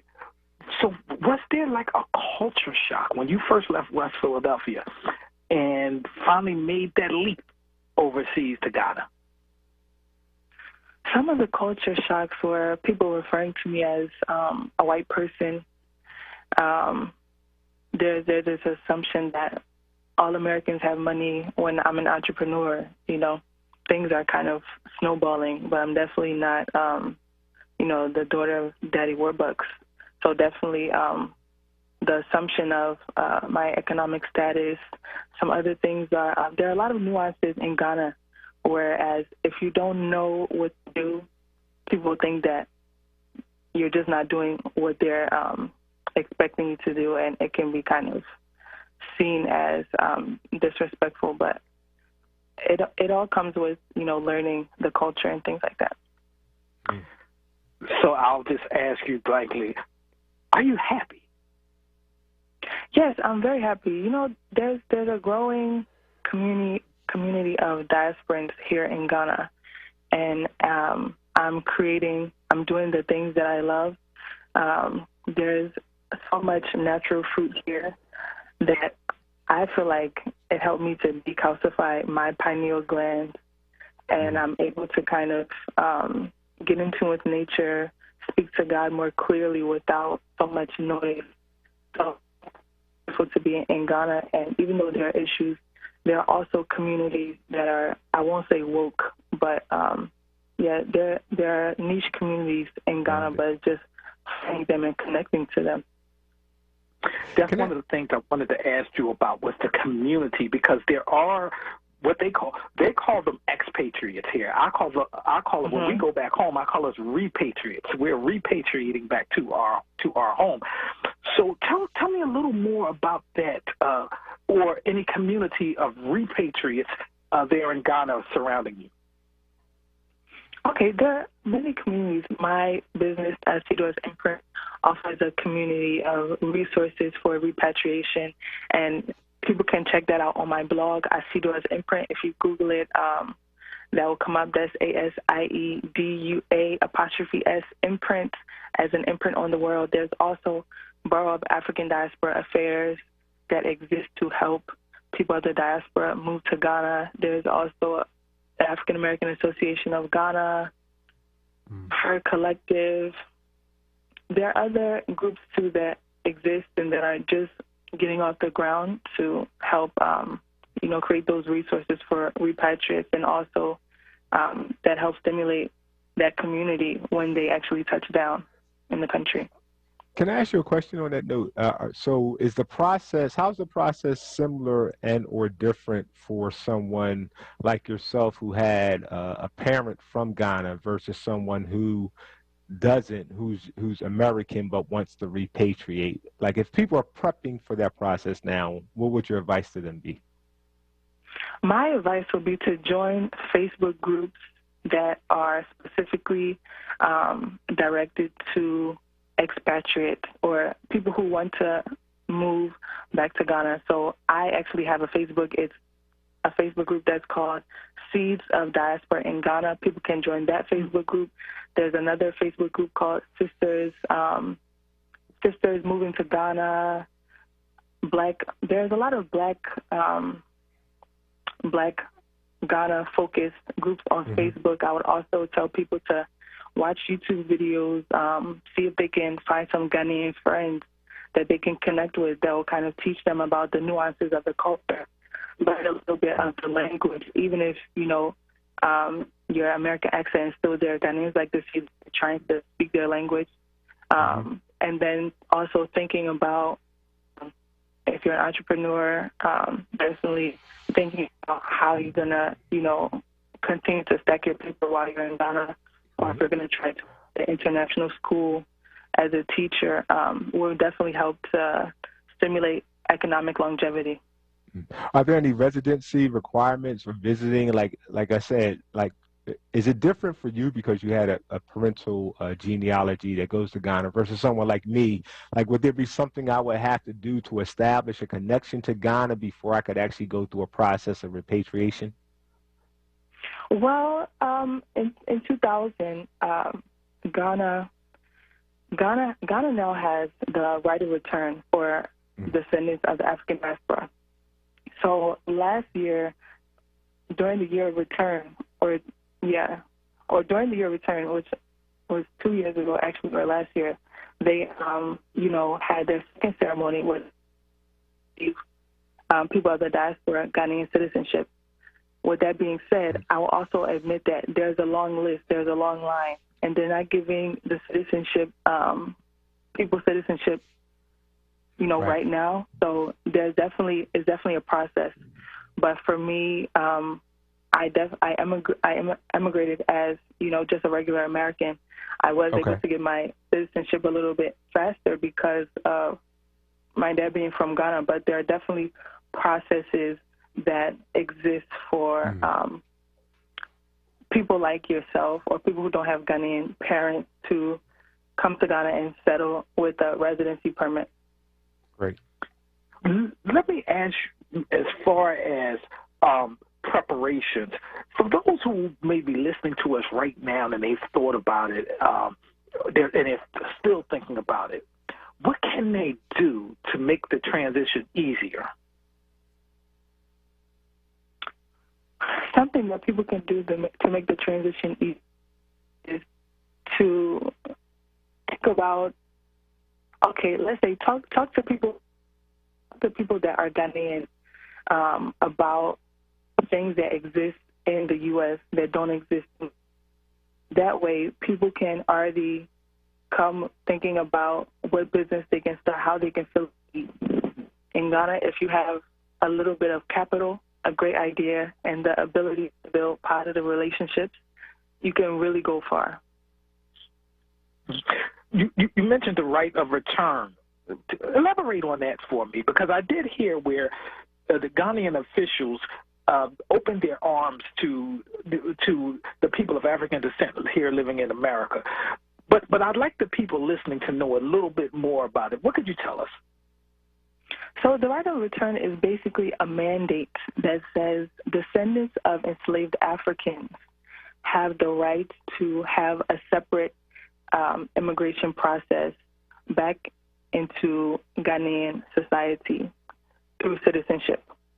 So with the right of return, people who are descendants of, enslaved Africans in the diaspora come to Ghana, and then they apply. I know that the Bureau of African Diaspora Affairs and the African American Association of Ghana, they were collecting a list of diasporans, and then someone would take that to their office, and people would get their citizenship that way. So it wouldn't be, a regular immigration process. This is kind of like a symbolic atonement. I don't know if we want to call it reparations, but I think it's definitely going towards that way. But yeah, so that's the right of return for people of the diaspora to have a way to reconnect with their ancestral home.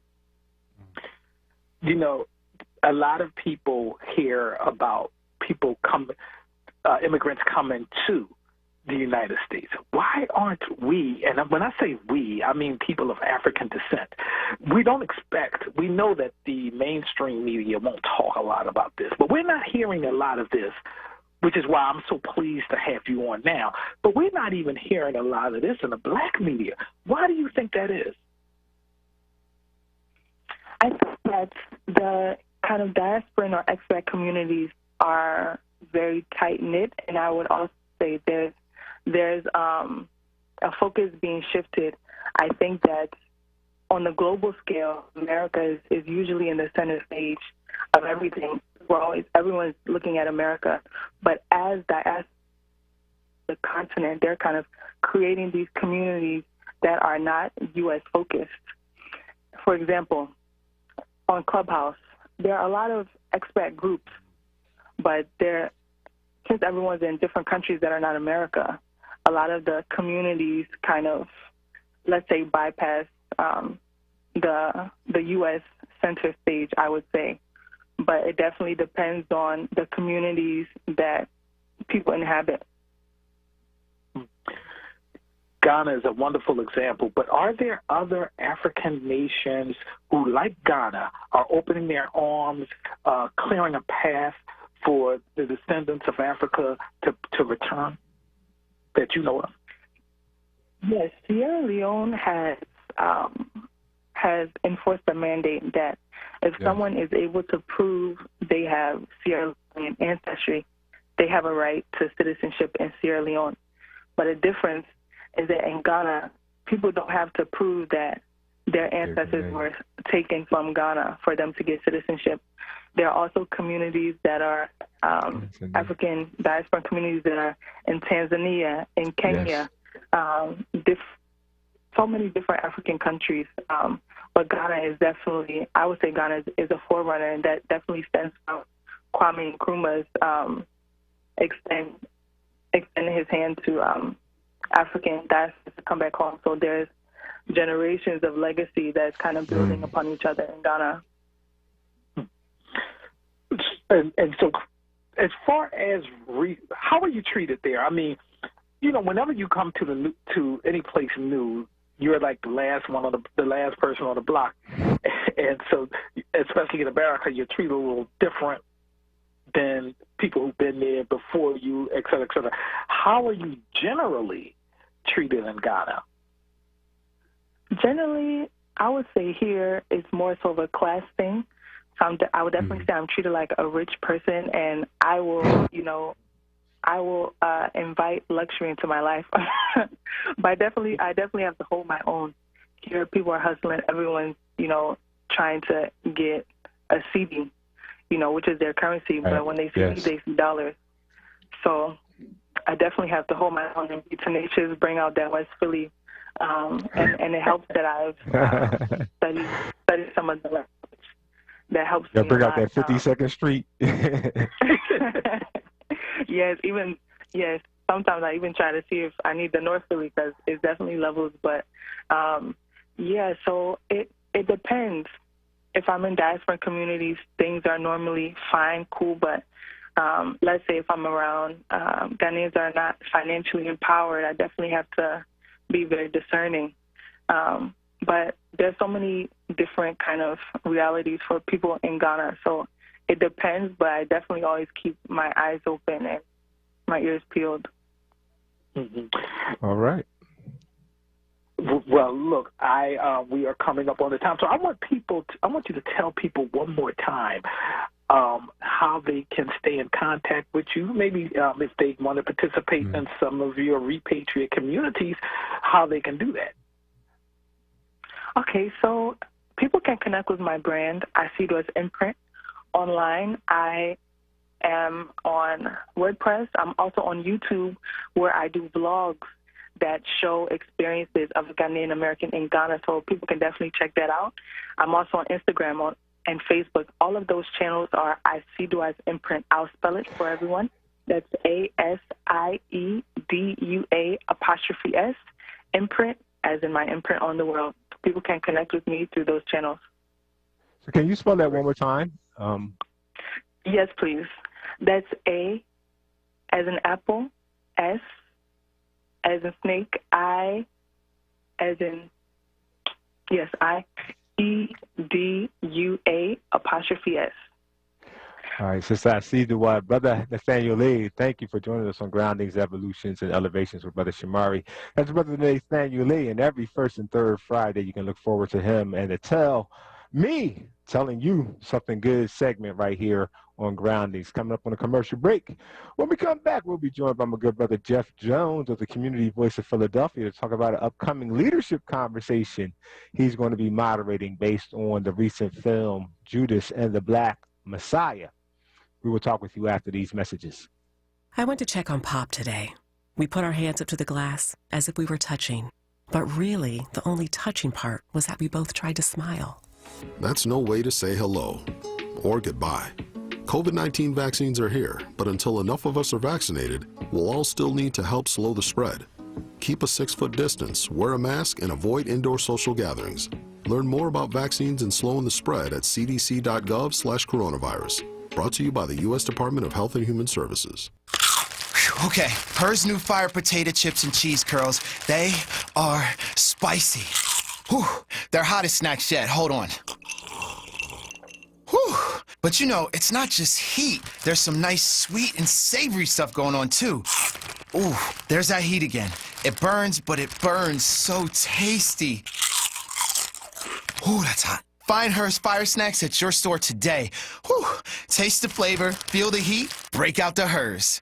Hey there, all you ashy folk. I got the solution for your ashy skin. Nubian K Essentials all-natural body lotions at www.nubiankessentials.com. Also found at Hakeem's, 210 South 52nd Street, the Wayne Avenue Health Store, 5007 Wayne Avenue, and Cultural Exchange, 1450 Point Breeze Avenue. Or go to www.nubiankessentials.com and kiss your ashy skin goodbye. Groundings with Brother Shamari right now on WURD Radio and WURDradio.com. And welcome back to Groundings, Evolutions, Elevations with Brother Shamari. Come at you every Friday, 1 to 4 p.m. right here, WURD Radio 96.1 FM, 900 AM. Then again on Sundays from 6 to 8 p.m. And a reminder, if you want to join our conversation, talking about real model, role model, red model, and real model again, REEL. Real models of Jegnaship for you. Hit us up at 215-634-8065. Again, that's 215-634-8065. Toll free 866-361-0900. Coming up in March, I believe the date is March 11th, but Jeff is going to correct me if I'm wrong. It's going to be a conversation. It's going to be a meeting. It's going to be a dialogue about leadership in the context of Judas and the Black Messiah. It's not a movie review. It's not a movie conversation. It's a conversation about black leadership that's based on some of the ideas and themes that may have been teased out in the movie. So I'm pleased to be joined by my good brother, Jeff Jones, to give us an overview of what can be expected in that dialogue. Greetings, Jeff. Welcome back. How you been, man? And I've been great. Thanks for having me on the show, man. I appreciate all that you do. And, thank your listeners for taking the time to join this conversation. So I greatly appreciate it, man. So, thanks for this opportunity, man. Thank you, sir. So talk about what you have planned on March 11th and how people can tune in. Yeah. So as you mentioned, we're going to have a conversation about the title of the event actually is going to be called The Resurrection of the Black Messiah, building black leadership in our communities. And as you mentioned, again, it's based off the concept or the ideas, if you will, of some of the leadership aspects of Judas and the Black Messiah. It's not it's not going to be a movie critique and all that. Again, you mentioned all that, but what we're really going to do is talk about how do we build and sustain black leadership. First of all, we're going to talk about what is it, how do we build it, how do we sustain it? Because in our society today, it seems to be a dearth in real, true black leadership that's sustainable to really build and grow and make a difference in our communities. We have influencers for sure. We have individuals who are celebrities in certain spaces without a doubt. But do we really have black leaders who can sustain and grow? And so we're going to be having a great panel discussion talking about that. And you will be one of the panelists. And also we're going to have Gabe Bryan, youth activist, as one of the panelists. We're going to have my wife, Jacqueline Jordan, who's one of the co-hosts of Community Voice Radio Talk Show. Then we're going to have Nikki Bagby, who's also a community activist, who's going to be the panelist on there. So it's going to be a great conversation talking about, black leadership. How do we build it? How do we sustain it? And what is black leadership in our community? So excited about that. It'll be Thursday. It'll be a virtual event at 6 p.m. And, if you want to get registered for it, you got to shoot me an email, communityvoicephl@gmail.com, or you can go on our Facebook page and you can hit the link and check out the event link there and get that information. So, and I'm assuming that Facebook page is Community Voice as well? Yeah, it's Community Voice, or you can go to my personal Facebook page, Greater Days Ahead.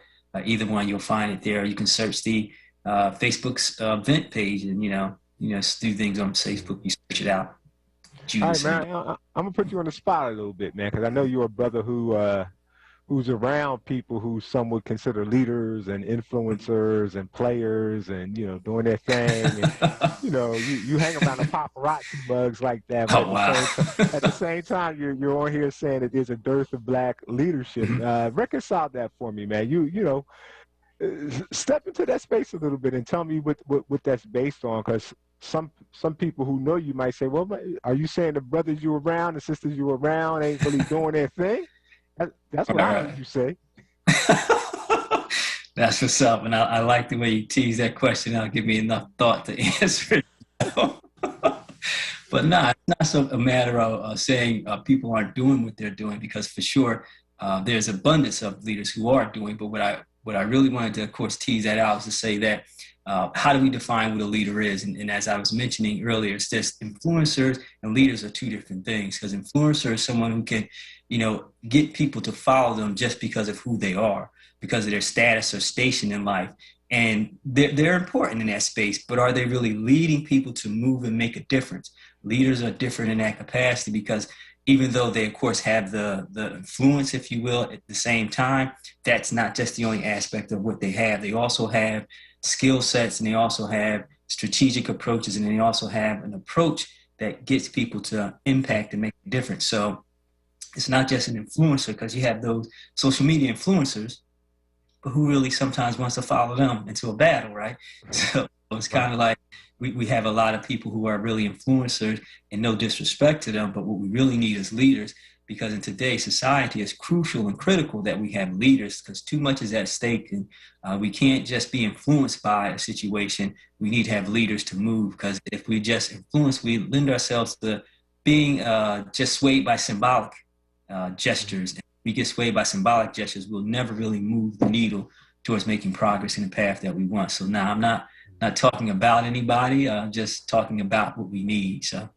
Well, what do you see as the role of the village in creating the leaders? I think that, you know, I haven't seen the movie yet, but knowing the history, Judas and the Black Messiah, but all of the movies that are out right now sending a clear message that I think that there's a price that people who will walk powerfully into the black leadership role historically have paid. And I think that that's the hidden message of a lot of these movies that are behind us.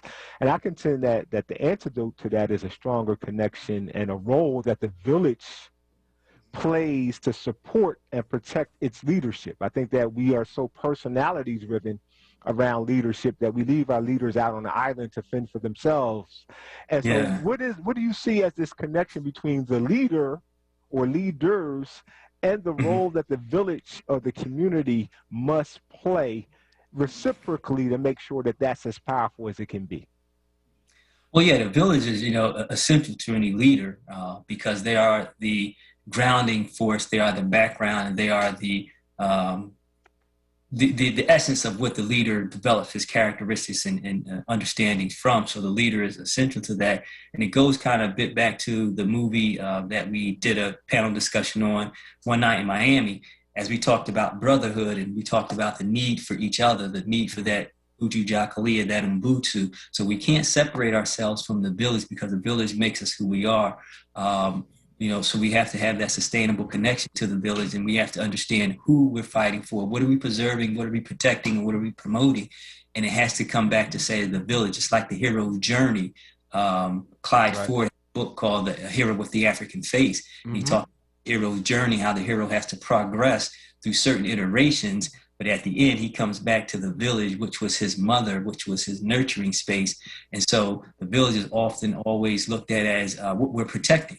So the village is essential to every leader to know that, what are we in this for? We're in this to protect and preserve and promote the cultural aspects of the village in and of itself. So it's very essential in that space.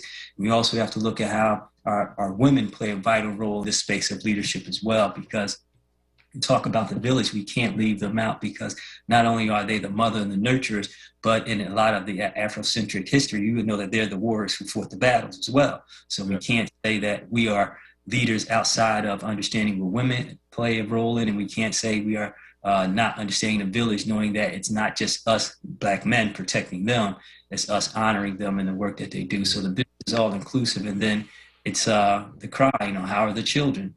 Children should be well. So it's all inclusive, and the village is important for us to understand that. So one more time, give our listening audience the way to weigh in and reach out to you by email, Facebook, so that they could join us on March 11th for this crucial conversation in the village.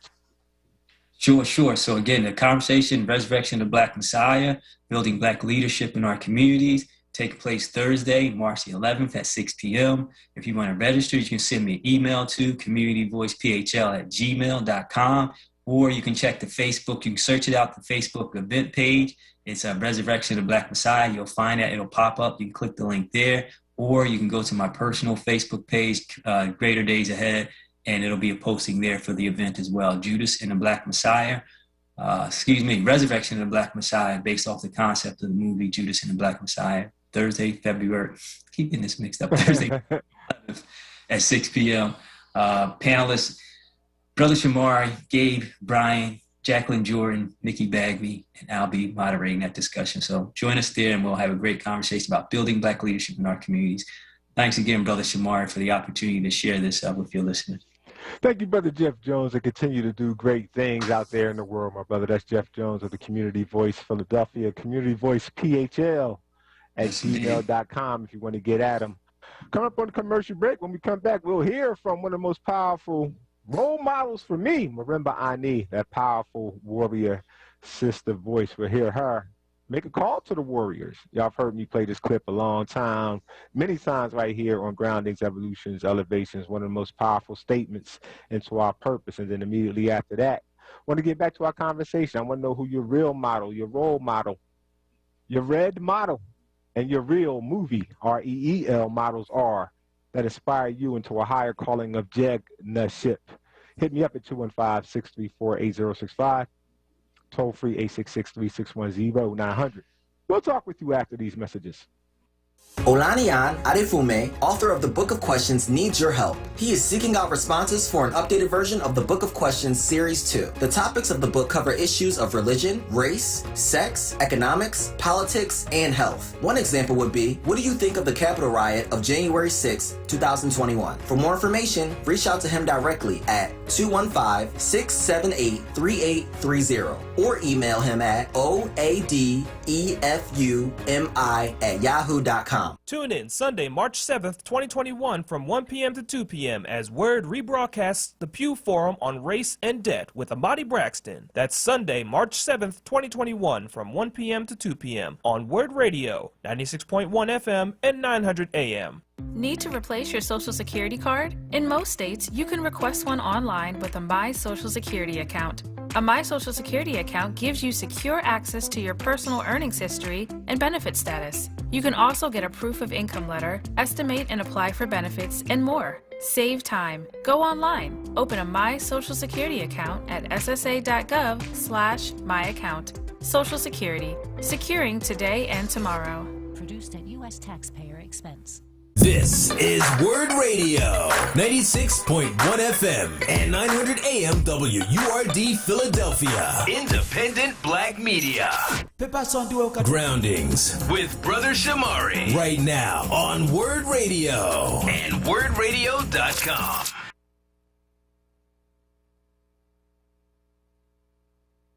But a warrior has got to be able to go against what seems to be popular. A warrior has got to up the ante, push the envelope. But in order to do that, we got to be clear about who we are and what it is that we want. And that's what the so-called leaders have not been able to give us. They have no agenda. So that means that you're always compromising because you're always acting out of fear. If leadership really meant something, then you would never act out of fear. That's not to say you don't get afraid sometimes, but fear can't be your agenda. Fear cannot be your agenda. So these leaders are clearly not warriors. And we're talking about warriors. Now, the warrior spirit makes you able to confront whatever needs to be confronted. and let the chips fall where they may. And what we've done is to develop a program, a plan, and so forth, which is to say, let us go the way of the least resistance. What's the easiest way? What's the way that's, not going to get people mad at us? That's not a political agenda, and it's not a position of a sovereign people. So I think what I'm really doing is questioning this whole thing of leadership. We've watered down the concept of a leader. We have Uruguayized the concept of a leader. So that now, who we consider to be leaders, it's you got to be a star. And when I say a star, I don't mean a black star.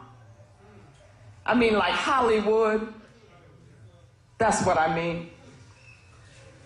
You got to be popular, and you got to say the popular things. See, I was trained by none of John Henry Clark. And that gives me the power to say what I think is truth to my people. And that's what he did.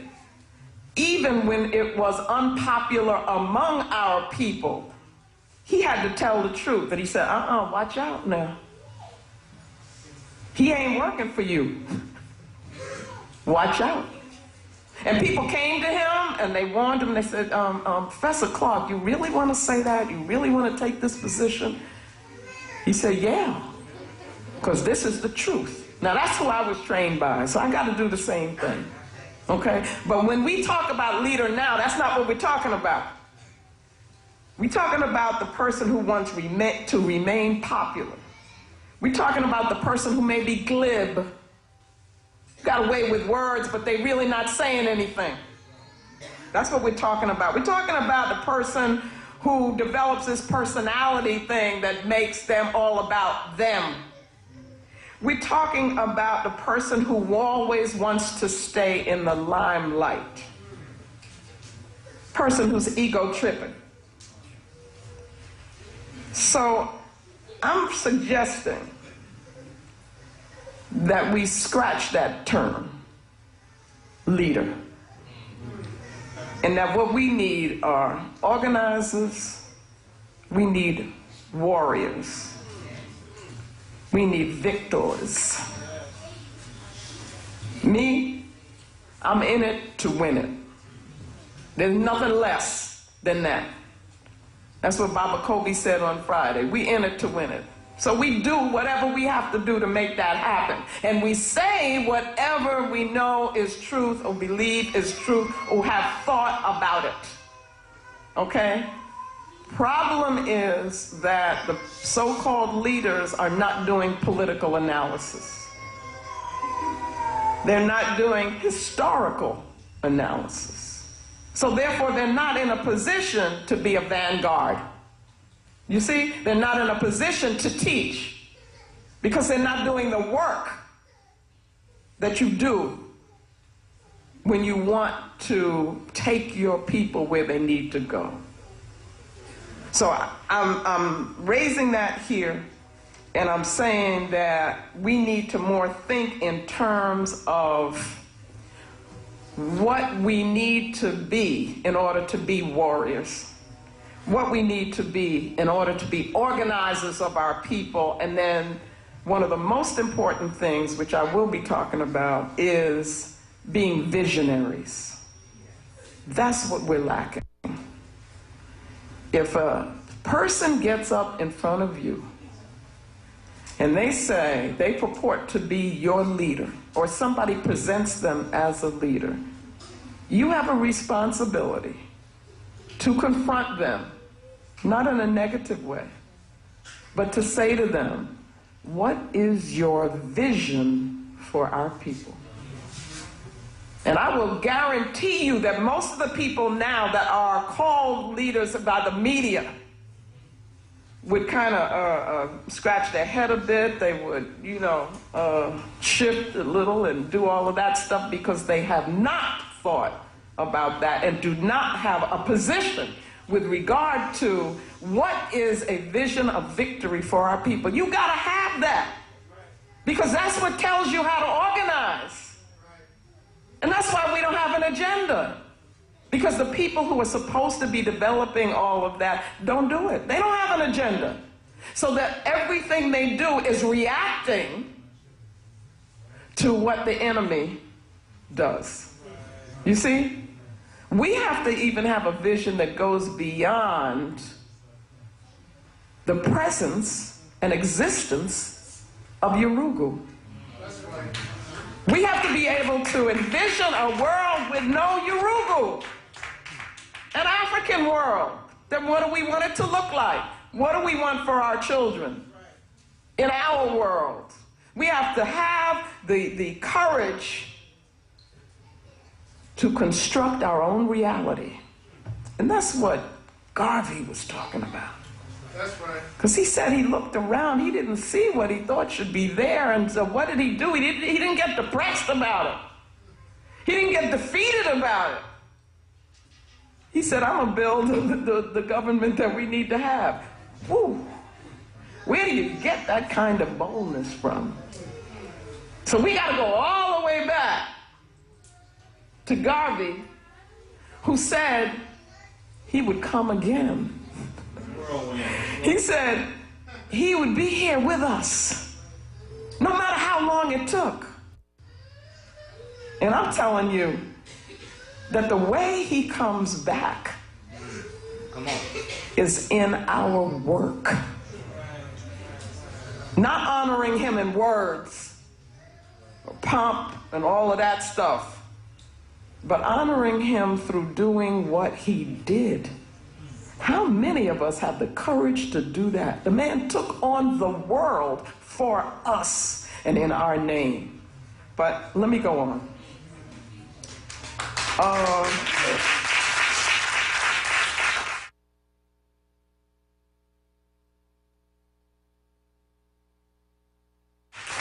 Okay, it's about power, y'all. And anybody who talks about anything else or tries to make it about anything else, you know, they just shucking and jiving. It's all about power. Okay? What I want to do is, I want to introduce some concepts, because one of the things that I do, that I've used as a process, rather than a methodology, because it takes me, it transforms me, is to study our ancestral civilizations, our ancestral languages, and get from them concepts that we can use to anchor our thoughts, and then use those concepts to apply to us now. Okay, that's my work. And so today I want to quickly introduce to you some concepts, and I'm going to use a kind of paradigm, a model, that comes from the Dogana people of Mali. And the first one that's up there is Sodai, which is clear vision. And I'm saying that we need to be developing vision. And the vision has got to be of African sovereignty. That's clear, and it keeps us focused. So what I want to do is to go back quickly through the paradigm. And stop me if there's anything that you don't understand. And I hope some people are taking notes. Hope a lot of people are taking notes. Jiriso in this paradigm would be like the most, I started to say fundamental, but it isn't fundamental at all. It's like the lowest level of knowing. It really is the level on which the European worldview is built. It's the most simplistic, not simple in a good way, but simplistic. So we call it word from the front. And that means really what you see is what you get. You see what I'm saying? Is that it is the literal level, it is the superficial level, it has no depth. Now you know, to understand anything that African people are talking about, doing, their music, you know, our science, all the things that we did, you got to think deeply. And this is about African deep thought. You know, you can't be easy on yourself when it comes to African thought and African life and organizing for African people. You got to work. You got to think. And you got to think deeply. Jerry So is not that. Again, is what you see is what you get. So ain't no interpretation, and it can't be any understanding. So Jerry So is sight without understanding. Everybody got that? Now we go to Benny So. And what happens at Benny So is that you begin to look at the thing and from different angles. You know, you get some perspective, and it translates word from the side. Now, I'm going to tell you, I see these things, I've read them, I have not been to Mali, so I have not spoken with a Dogona person. I am interpreting and using them just like I did with the term Ma'afa, just like I did with the term Yurugu. I am using my African spirit to say, how does this apply to us? And how can we use this for analysis? Okay? So Benny So is where we begin to think. You ain't even thinking at the Jerry So level, not African thought, okay? So we're at Benny So, and we're beginning to develop a viewpoint. We're beginning to develop a perspective, and one of the most important things that I teach our children, and I'm talking little, you know, from 6 on, is that we have to understand we have a perspective as African people. And so what you want your children to know, and yourselves, is to look at and develop and know what is the African-centered perspective on whatever it is that you're talking about. Okay? If somebody tells you, oh, there's just this objective thing, and it's you know, universal, and so you don't need to interpret, then they're running a game on you. And that's what the Europeans do, and have been able to convince some of our people who are in the universities that, yeah, this is the highest form, is this objective thing that has no cultural base. That's a big mistake, okay? Because that particular objective view, objective truth, or whatever it is that they say they're giving you, represents their world view and their perspective, which is anti-African. And you're going for it. You're going for the okie doke, or we're going for it. Okay? So I'm coming back here and saying, no, everybody's got a perspective. Every culture creates and generates a perspective, and we got to know ours. But at any rate, so at the level of Benny So, we're beginning to establish a viewpoint, a perspective, which allows us then to interpret things from our point of view. Got it? This is simple. So then I say that this, Benny So, is a level of sight with thought and perspective. Everybody with me? Yes. Good.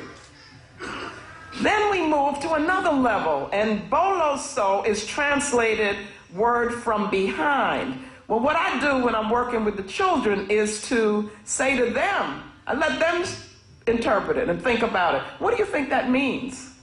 Because it really is open to us thinking and looking at it in different ways. There's no right or wrong way. For me, if I stand in front of something and I can see behind, then that means I can see through it. So I'm saying you're going inside there. So that's really deep. You can get inside something, okay? So I say it's penetrating to the inner meaning of whatever it is that you're looking at.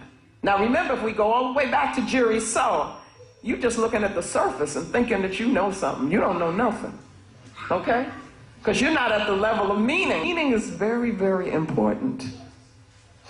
Without meaning, what is something? You know, they say, just give me the facts. All I want is the facts. Fact is nothing out of context. For a fact to have meaning, you have to put it into a context. And we define what that context is, and what is it? It's African sovereignty. Okay, so where does it fit within that? That's how we determine the meaning of something, and our children can do that. If we train them properly, they can think on that level when they're little. So we're finding the essence of a thing at the level of Bolo. So we're seeing through it, and we are getting insight. Insight. You see how that works? Okay? Understanding on a deeper level. You get insight into something, into how it works. And that's a problem for us because we haven't studied how the system works. And the mistake that we made, again, in 2008, and see, you would expect our people generally to make this mistake, but not the so-called leadership, is that it wasn't personal, y'all. And it ain't personal now. It's not about a person. It is about a system. And that system is oppressive to us. And the one thing that I would add to what Daruba was saying was that we got to look at what this administration did with regard to Africa and is doing with regard to Africa, our motherland, that we have a responsibility to protect. We got to understand, every person here should know what AFRICOM is. Okay, and if you don't, then you go back home and look it up and study it. Go to Black Agenda Report and begin looking and getting that information. See what Brother DJ does on the cipher, and is that what you call it? Okay. Get this information, because AFRICOM didn't just start in 2008, but Obama was on board and said that he was going to take it to another level. And what it is a military presence of U.S. in Africa, which is poised to bomb and kill our people. And of course, steal the resources which are supposed to be ours. Well, what is that? That's imperialism, that's colonialism, y'all. But see, what you're thinking is, and the mistake that we're thinking, it may be imperialism, it may be colonialism, but it ain't slavery. That's really what we're thinking somewhere in the back there, or feeling.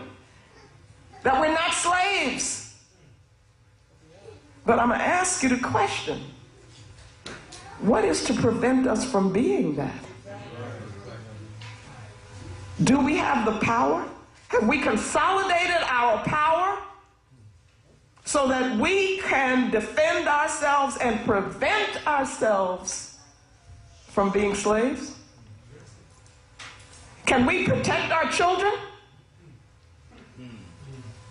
Brothers, can you protect your wives? You see what I'm saying? That only comes from power. And it comes from a consciousness that says who we are. You got to know how you define we. Getting back to this, the paradigm. So that's Bolo So. And then we come to Sodai.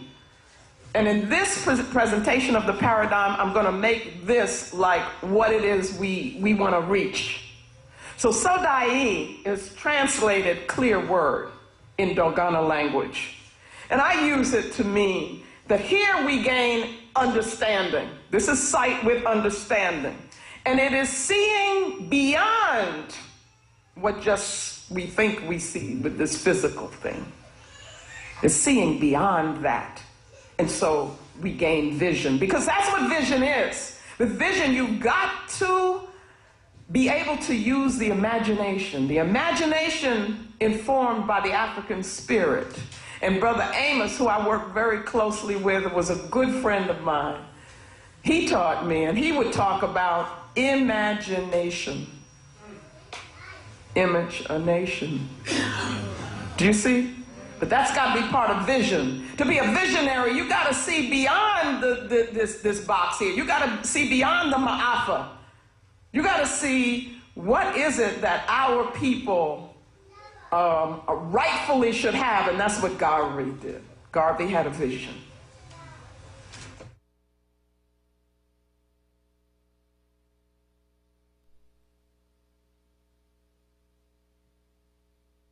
Welcome back. Groundings, evolutions, elevations, right here at WURD Radio 96.1 FM, 900 AM. There you have it. That's Mama Marimba Ani, y'all. And I want to play that full clip.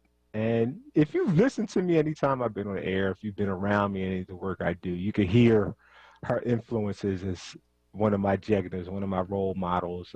Everything from the early name of the show where I said we move from data to information, from information to knowledge, knowledge to understanding, understanding to wisdom to guide wise actions. That whole mantra comes from the Jiriso, Boloso, Beniso, Sodai, Dogon paradigm that she uses around sense making, and how we have to really move from this retroactive wondering what happened analysis to a sense of insight, which is present, and foresight moving forward. The whole naming of grounding, evolution, elevation, when she talks about taking African-centered concepts and anchoring her work in those such that they can be evolved and applied to the time that we're in, such that they can elevate us as a people. If you're paying attention, even the people who do the work, with me around raising our villages to power, you'll hear me talk about it's time for us to image a nation, which she got was influenced by Dr. Amos N. Wilson, Morehouse man, by the way.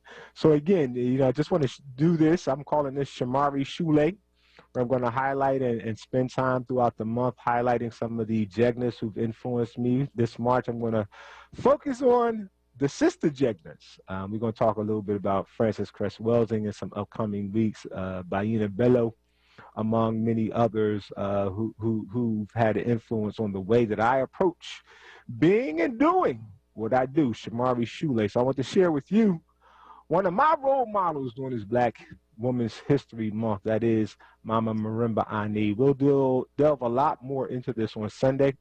I'm going to really pull from some of her, the paradigm that she uses in Yurugu, and really focus on the Asili, the Utamawazo, and the Utamaroho, and really how we can begin to apply that to the crafting or the recrafting of an African sovereign reality, which I think is the paradigm we need to be operating from. As she said, if we ain't talking about power, we ain't talking about sovereignty, then all that we're talking about is tef-tef, it's small talk, it's irrelevant. It's not the empowering and life talk that we need. And again, as I started this show, for the love and life of Black children, our Black children need better jegnas. So I'm going to highlight all month long the role of jegnaship, because we are a reflection of how and what we've been taught. And again, Gil Scott-Heron said the revolution will not be televised. Well, I'm going to say the resurrection of Black life and Black love will not be televised, but it must be taught and socialized. And it will be taught and socialized by African-centered, Black power-focused jegna. Who are yours? Real models, role models, red models, real models. Hit me up at 215-634-8065. Toll free 866-361-0900 if you want to share yours right after these messages. Okay, Purr's new fire potato chips and cheese curls, they are spicy. Whew, they're hottest snacks yet. Hold on. Whew. But it's not just heat. There's some nice sweet and savory stuff going on too. Ooh, there's that heat again. It burns, but it burns so tasty. Ooh, that's hot. Find Her's Fire Snacks at your store today. Whew. Taste the flavor, feel the heat, break out the Hers. Livelihood, WURD Radio's new initiative, connecting Black Philadelphians with jobs, entrepreneurship resources, small business development information, and financial literacy tools. Tune in to WURD Radio for our weekly livelihood segments and every weekday show. For a full schedule, visit wordradio.com/livelihood. For more information on livelihood, visit wordworks.com. That's WURD-WORKS.com. WURD Radio celebrates Women's History Month with the 2021 Level Up Contest. Join us as we embark on a 3-city contest that will highlight Black women-owned businesses who are making a difference in their communities. You can nominate yourself or your favorite Black woman-owned business and enter to win a marketing campaign valued at $5,000. Level Up is a joint production of WURD Radio in Philadelphia, WVON in Chicago, and KJLH in Los Angeles. These 3 Black-owned stations are joining forces to host a historic, interactive, and multimedia contest spotlighting Black women-owned businesses in Philly, Chicago, and Los Angeles. The deadline for submissions is March 15th. Philadelphia finalists will be featured in a special 2-hour live on-air pitch party on March 31st, where the Philadelphia winner will be selected. Go to wordradio.com and click on the Level Up banner for more information or to nominate yourself or a Black woman-owned business you love. The 2021 Level Up contest is sponsored by Comcast, Bank of America, PICO, Keystone First, Thomas Jefferson University, and Jefferson Health. Groundings with Brother Shamari right now on WURD Radio and wordradio.com. And welcome back to Groundings, Evolutions, Elevations with Brother Shamari on WURD Radio, wordradio.com. If you want to lift up your Jegna, real model, role model, red model, real model, REEL, now's your time,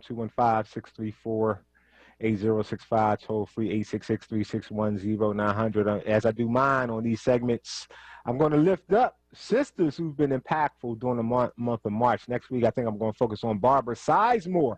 She influenced a lot of my perspective in writing Why Our Children Hate Us, How Black Adults Betray Black Children. Then I'm going to move into Baina Bello and then cap off the end of the month with Dr. Francis Cress Welsing. So looking forward to that on these segments that I'm going to call every 3 o'clock hour. Shamari Schuler going to play a video clip and we're going to discuss. And we're going to get back to our conversation about Jegnas for you all. So before I go to the phones, I want to honor Baba Tyrone, who said he called back because he forgot to say who his role models were. He wanted me to leave these with you. Joey Temple, Cody Anderson, and Reggie Bryant. So Baba Tyrone got those into the record for you. Let's get to the phone lines. Rick, Germany. Greetings. Greetings, Brother Shamari. How you doing? Not too good, brother, but I'm holding on by the skin of my teeth. All right. Haven't had solid food in about 2 weeks. Nothing besides sauerkraut and okay. a little salad. Okay. Is that by choice or is that by choice? Is that by choice or is that like a prescription? What's the cause of that? It's a prescription against intestinal parasites for about 17 years. And okay. For the last 6 or 7 years, I've been feeding them meat in the hopes of causing the worms to grow large enough for a physician to see clearly at the back of my throat. Okay. The Germans are playing deaf, dumb, and blind in my case. And they're supporting the American CIA in my poisoning. But that's neither here nor there. What I called to ask you about, you had somebody on talking about repatriation to the continent. Mm-hmm. And I wanted to ask you what you thought about, on top of the COVID-19 crisis and the restrictions on travel, how would the brothers and sisters who have a criminal record, how would they get out of the country if they wanted to go back to the motherland? That's something I would have to do some research on. I don't even have an answer to that on top off the top of my head. I know for myself, which I don't have any to my knowledge, what I am thinking about deeply is that wherever I decide to go on my next journey, I probably need to be equipped to stay there, because I don't know that getting back in the country is going to be easy for me. So in my mind right now, every trip I take that I think might be a vacation, I also might have to look at it as my destination, because I don't know that getting back in America for people who think and perceive a certain way is going to be as easy as we currently take it for granted. But I'll do some research on the essence of your question, and if I find something that I feel like I could share on air that gets to the essence of that, I'll look into that. So thank you, Brother Rick. Parting question. Mm-hmm. Randall Robinson, what is your view of this man? I don't usually answer questions in that way. Randall Robinson from Trans-Africa. The idea of Trans-Africa at the time was something that I was really into.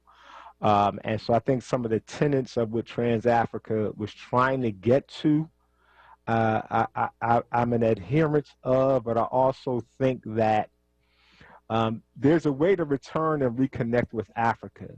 And I feel like sometimes if we don't do it grounded in a respect for the culture, in a respect for what it means to be African-centered as it relates to being a diaspora, as opposed to some mentality of us who think we need to go back to Africa and reconnect because we see it as an investment opportunity or political power opportunity. And I think that part of that should be there, but it needs to be way more than that. And if it's not grounded in a real sense of brotherhood, sisterhood, and connection and reciprocity, then it can be no different than putting a black face on colonialism. And I need to do more research about where I really feel he landed on that.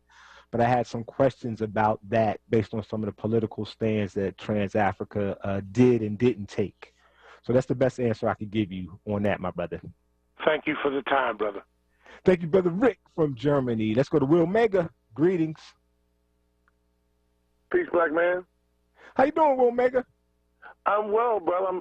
I'm really good, man. I'm just dropped the book off to my son.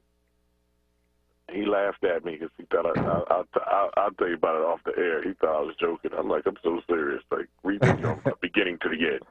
Okay. He looked at me like, are you serious? That yes. Tell people what book you're talking about. It's one of Sherazad Ali books about how not to eat the pig. Okay. How not to eat pork. All right. You know, it's not as simple as just saying I don't eat pork anymore. I mean, you could. Right. Yeah, I mean, when people are addicted to something or raised up on it, yeah, just walking away cold turkey is not as simple as people think. So if there's an instruction manual on how to do that, I think people need to benefit from it. Right. So I was reaching out to you around the something I would love to do with you. You were talking about Marimba Ani was talking about organizing and, you know, taking that to a different level of not using the word leadership, but recognizing our leaders are people who are providing substance and vision, right? Mm-hmm. So there's something coming up that I wanted to rap to you about offline. Just wanted to reach out to you in that regard. Okay. And just, you know, I didn't really grasp the concept right now of what you're asking of your callers to do. Okay, so let me give you the quick 411. Starting out conversations about Jegna, number one, and this idea that our black children, if they're going to have any chance at a future, they need better Jegnas. That's us. Jegna is the Ethiopian Amharic term that really is one of valor, one that's really willing to serve. If you saw the movie Matrix, serve in the role that Morpheus served for Neo and for others, you know. The guide. A guide, but also somebody who's going to step into the battle until you're ready to assume your role in that battle. So yeah, a guide. So there's a Ethiopian African Amharic term called Jegna, which epitomizes that role. And so what I've been saying to people then in that quest, where do you draw your model for Jegnaship from? Real model. Gotcha. REAL, somebody that you actually know and connected with. Role model, somebody that you might not know or connected with, but their walk is a walk that you would emulate. That's what I'm focusing on when I highlight Marimba Ani. real model, REEL, which means movie or some source of fiction, and read model, READ, meaning maybe you learned about that person through a book or through history or through nonfiction, and you feel that they would serve as a JEGNA. So 4 sources of JEGNA, asking people to share who and how they relate to these JEGNA for them. Oh, okay. That's much more clear now. So, I mean, that's basically what I got finished doing, some JEGNA work, right? Right.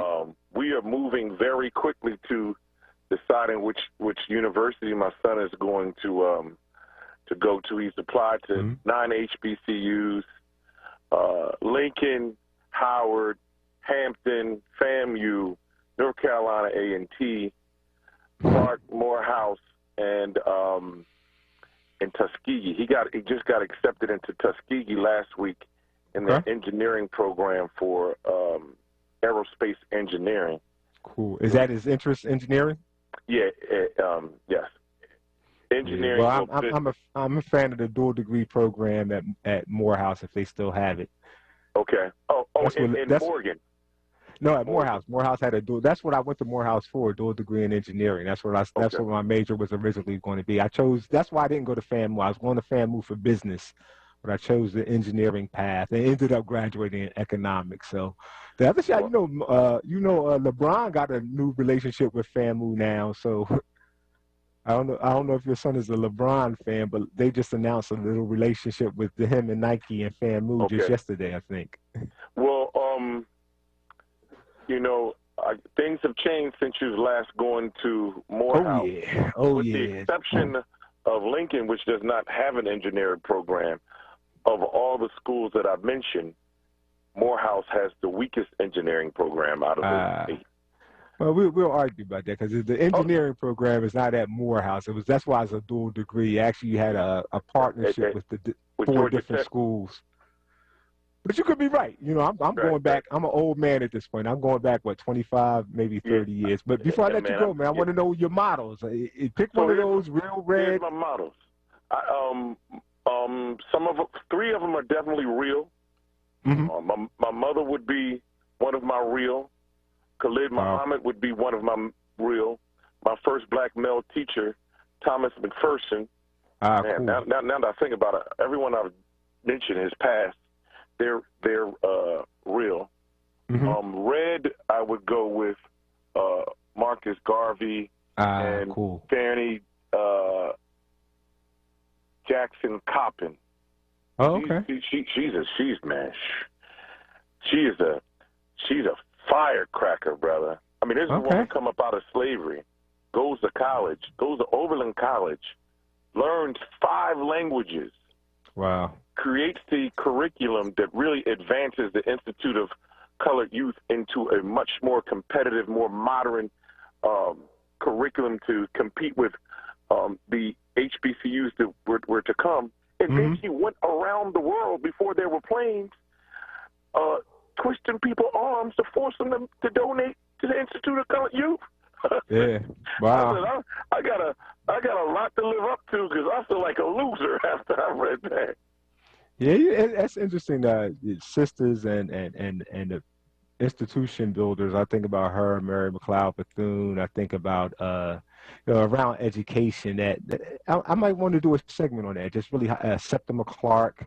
It's just a lot who have really built institutions and approaches to education, and really want to kind of give them their shine. So I thank you for triggering that for me because she's definitely somebody I need to go back and learn more about. One last red, and that would be Booker T. Washington. Funny little piece about Booker T. Washington, right? So, you know, Booker T. is known for trades and mechanics and, being the first to introduce that on the scene and HBCUs and that being his mantra, right? Well, Fanny Jackson Coppin, she had a husband who was a pastor. He wrote a book called The Untold Story of Black History. This is back in the early 1800s, before Booker even goes to school. Okay. And he shoots him a little jab. I'll have you know, sir, mechanics and agriculture got started with my wife here at the Institute of Colored Youth. Okay. Hey, well, he doing his job, man. He's standing and protecting his lady and her legacy. So that's a good thing, man. And the fact that, again, even in those contexts, my brother, and that's why these stories are important, because our people really, I won't say we don't have any excuse to not achieve and not do what we're supposed to do, but I'm saying that if you can't draw inspiration around the fact that the people you've just named, among many others, were able to create literally from scratch, literally from some of the most trying conditions that people could ever be in, and literally create institutions that are hundreds of years and decades old and leaving legacies and are still there for us to see, touch, smell, and benefit from, then there's no reason that we can't empower ourselves enough to change the world on behalf of our children. And that's why we're having this conversation. For the love and life of black children, our children need better jegnas. We were socialized and taught by some of the best people to ever do it. And we owe that to the beautiful children not yet born. There can't be a Neo without a Morpheus. There can't be a Messiah, i.e. Jesus, without John the Baptist. Somebody has to serve the role of the preparer of the ones. Yep. Somebody has to be the teacher, somebody has to be the guide, and somebody has to be the leader. And I'm saying to our generation right now, we need to step more powerfully and purposefully into that intention, because we're letting our next generation down. Any final words, Brother Will Meggett? Have you read the Book of Khaled yet? Not yet, man. You gonna get me one? Yeah, that's you keep asking me to get. You keep asking me about this book. You gonna get me one? That ain't hard. I'm gonna reach out to you so we can build before the night is out. All right, you give me the book. I'll read the book, and then I'll decide whether we're gonna talk about the book. How does that work? How long is it gonna take you to read, my bro? It might take me a minute, man. Because I'm sure you're gonna decide you're gonna want to talk about this book. Yeah, I'm gonna have to read it with my fingers, so we'll see. All right, my brother. Just get it to me, and we'll take it from there. So again, y'all, I'm gonna give you a little shout out. I usually don't let people get on the last segment of my show because I'm gonna close out on my terms. But if you have a real model, a role model, a red model, or another real model, REEL, that you want to spotlight and highlight, particularly in this Black Women's History Month, now's your time. 215-634-8065. Again, that's 215-634-8065. Toll free 866-361-0900.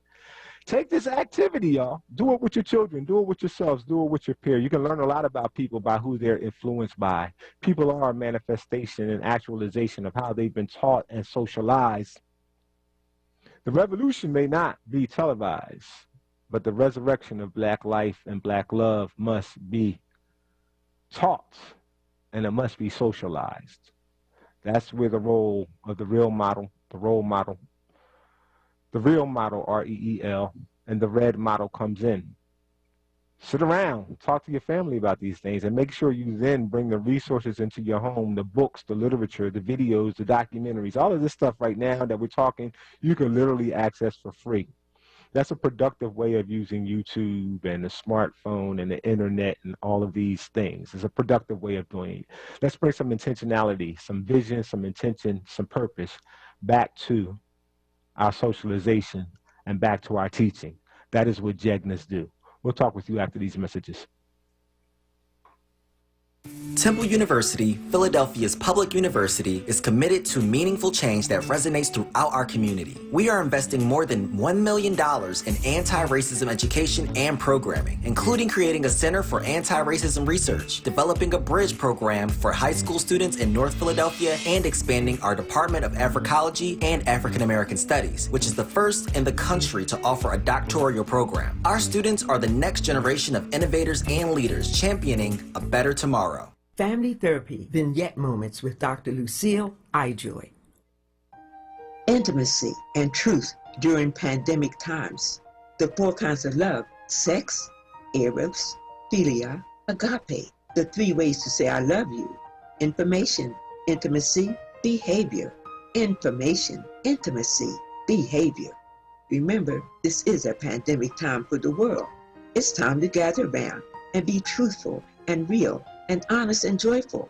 Hold hands and smile, for goodness sake. Don't forget the children, the teenagers, the older generations. Music and dance time is any time, even if you hum or do the electric slide. Blessed assurance. I sing because I'm happy, Sam Cooke. Shake or the Jackson 5. I gotta be starting something. Yes, dancing is allowed during pandemic times. Oh, happy day. I would like to play a little tune I just composed not so long ago. Hey family, do you like hearing the best jazz selections aired by 3 of the best jazz announcers in Philadelphia? Well, tune in to 96.1 FM, 96.1 FM, and 900 AM, WURD Radio, independent black media for Freedom Sounds of Jazz. Freedom Sounds of Jazz. Hear Freedom Sounds of Jazz 10 p.m. Fridays with your hosts in rotation, Aquila, Jonathan Bay, and David Fritz. That's 10 p.m. Friday nights on WURD 96.1 FM and 900 AM, independent black media.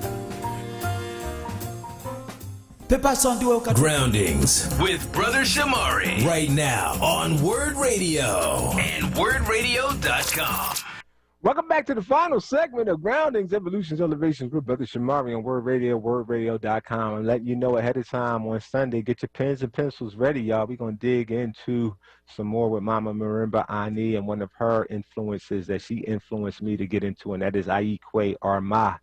So we're going to talk a lot about the idea of the Asili, the Utama Razo, and the Utama Wazo, and the Utama Rojo, and really this idea of building an African-centered vision of our future and how we need to use that as the principles of our resurrection and reconstruction of our Black Messiah-ship.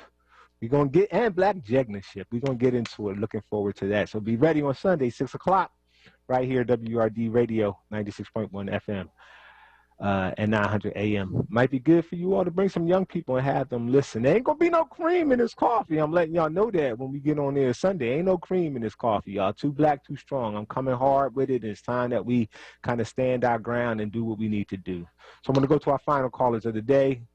Brother Maurice, Southwest Philly, greetings. Talk to me about your models, my brother. Well, my motto is all week long, well, actually for the month long, I've been having a vision about the last black man standing, who I consider you, right?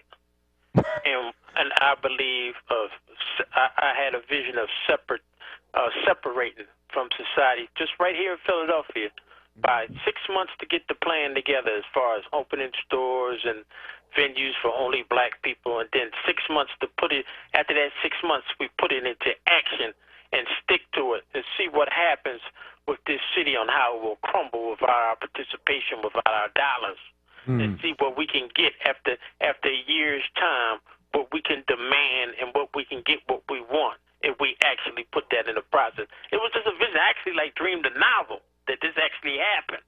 You know, people were taking their $1,400, were opening up vending stands, they were cooking out of their houses. They were growing their own food in the house. They teaching the kids in the house. Yes. The kids about black history for 6 months. And then 6 months we decided, we're not going to any more white stores. We're going to whatever. We got to buy our clothes, buy our stuff off the block from other blocks. That's right. Black people. You were imagining a nation, Brother Maurice. You were imagining a nation, imaging a nation, brother. And that I really want to return to the work. That was the work that was really guiding me prior to COVID, and everybody disappeared on me when COVID came, brother. So I appreciate your vision is inspiring me to get back to my vision. Well, I get that from you on Fridays and Sundays. I'm just letting you know that we may not disagree on everything, but the vision is definitely there because, you know, these people, we did everything we could for the Democratic Party. We got them a new president. We got them the power to do whatever they want, and then they stab us in the back by other Democrats turning on us. It's not no Republicans. Ain't got nothing to do with this party right now. This is all Democrats stabbing us in the back in this show, and we need to look at it and envision what's going on. Yes, sir. And, everybody always says, I hate to say I told you so. I'm not that person. I told y'all so. And, sometimes it just takes us a long time to learn. And hopefully it's not too late. I don't believe it's too late. But it's time we start learning. The revolution will not be televised, but it must be taught. And it must be socialized. It's our time to do that, y'all. We got to know who we are. Mama Rimba Ani said, it starts with a vision, an intention, and a purpose. We lack an African, a black, a power-centered intention for who we are as a people. That's the biggest problem we have in front of us. And so we'll react to everybody else's intentions for us. We'll call it white supremacy and white nationalism. We'll get mad when other people of color and multicultural, all that stuff, all that cream that other people are putting, flavored creams, into our coffee because we're scared to say, no, I like my coffee black, straight, no chaser. We're standing on who we are. We give up that square. And when we give up that square, other people rush in to fill the void. It's time for us to just stand on who we are, where we're going, what we know. I ask this question all the time. What you got faith in? Your faith in who you trust, what you know, faith in what you believe, stemming from faith in who and what you trust. And right now we don't trust ourselves because we don't know ourselves. We don't believe in ourselves. We don't trust ourselves. Therefore, we don't have faith in ourselves. But that's not really our problem. That's a problem of jegnaship. Because that's what a jegna brings to the village. That's what a jegna brings to the people. Because of their track record, because of their work, because of their stand. And I'm saying this particularly because there's a lot of people walking around that village who want to be honored and seen as elders. I say, okay, I'm going to give you that, but you got some elder work to do. There's a particular role that elders need to do.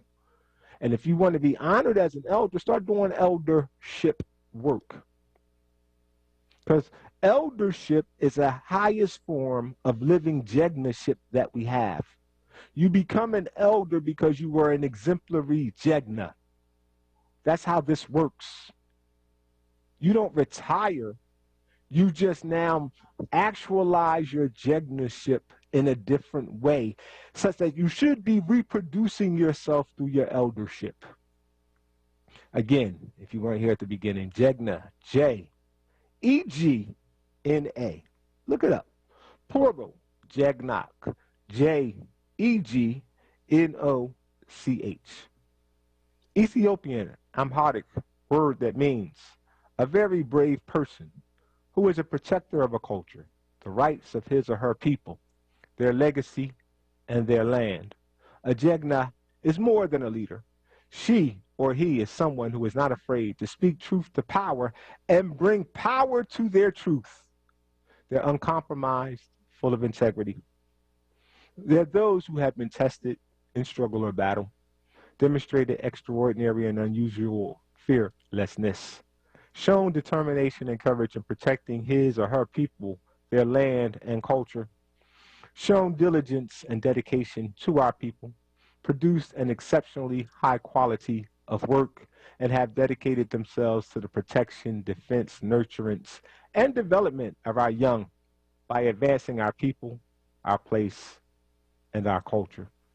If you want to understand why everywhere you look, there are these new movies, One Night in Miami, Judas and the Black Messiah, the United States versus Billie Holiday, and many more, it is because they are attempting to inundate our coffee with cream and sell us on diversity, inclusion, equity, multiculturalism, people of colorness, intersectionality, all this other stuff that people are mashing together. It's cream, flavored cream, designed to dilute our coffee.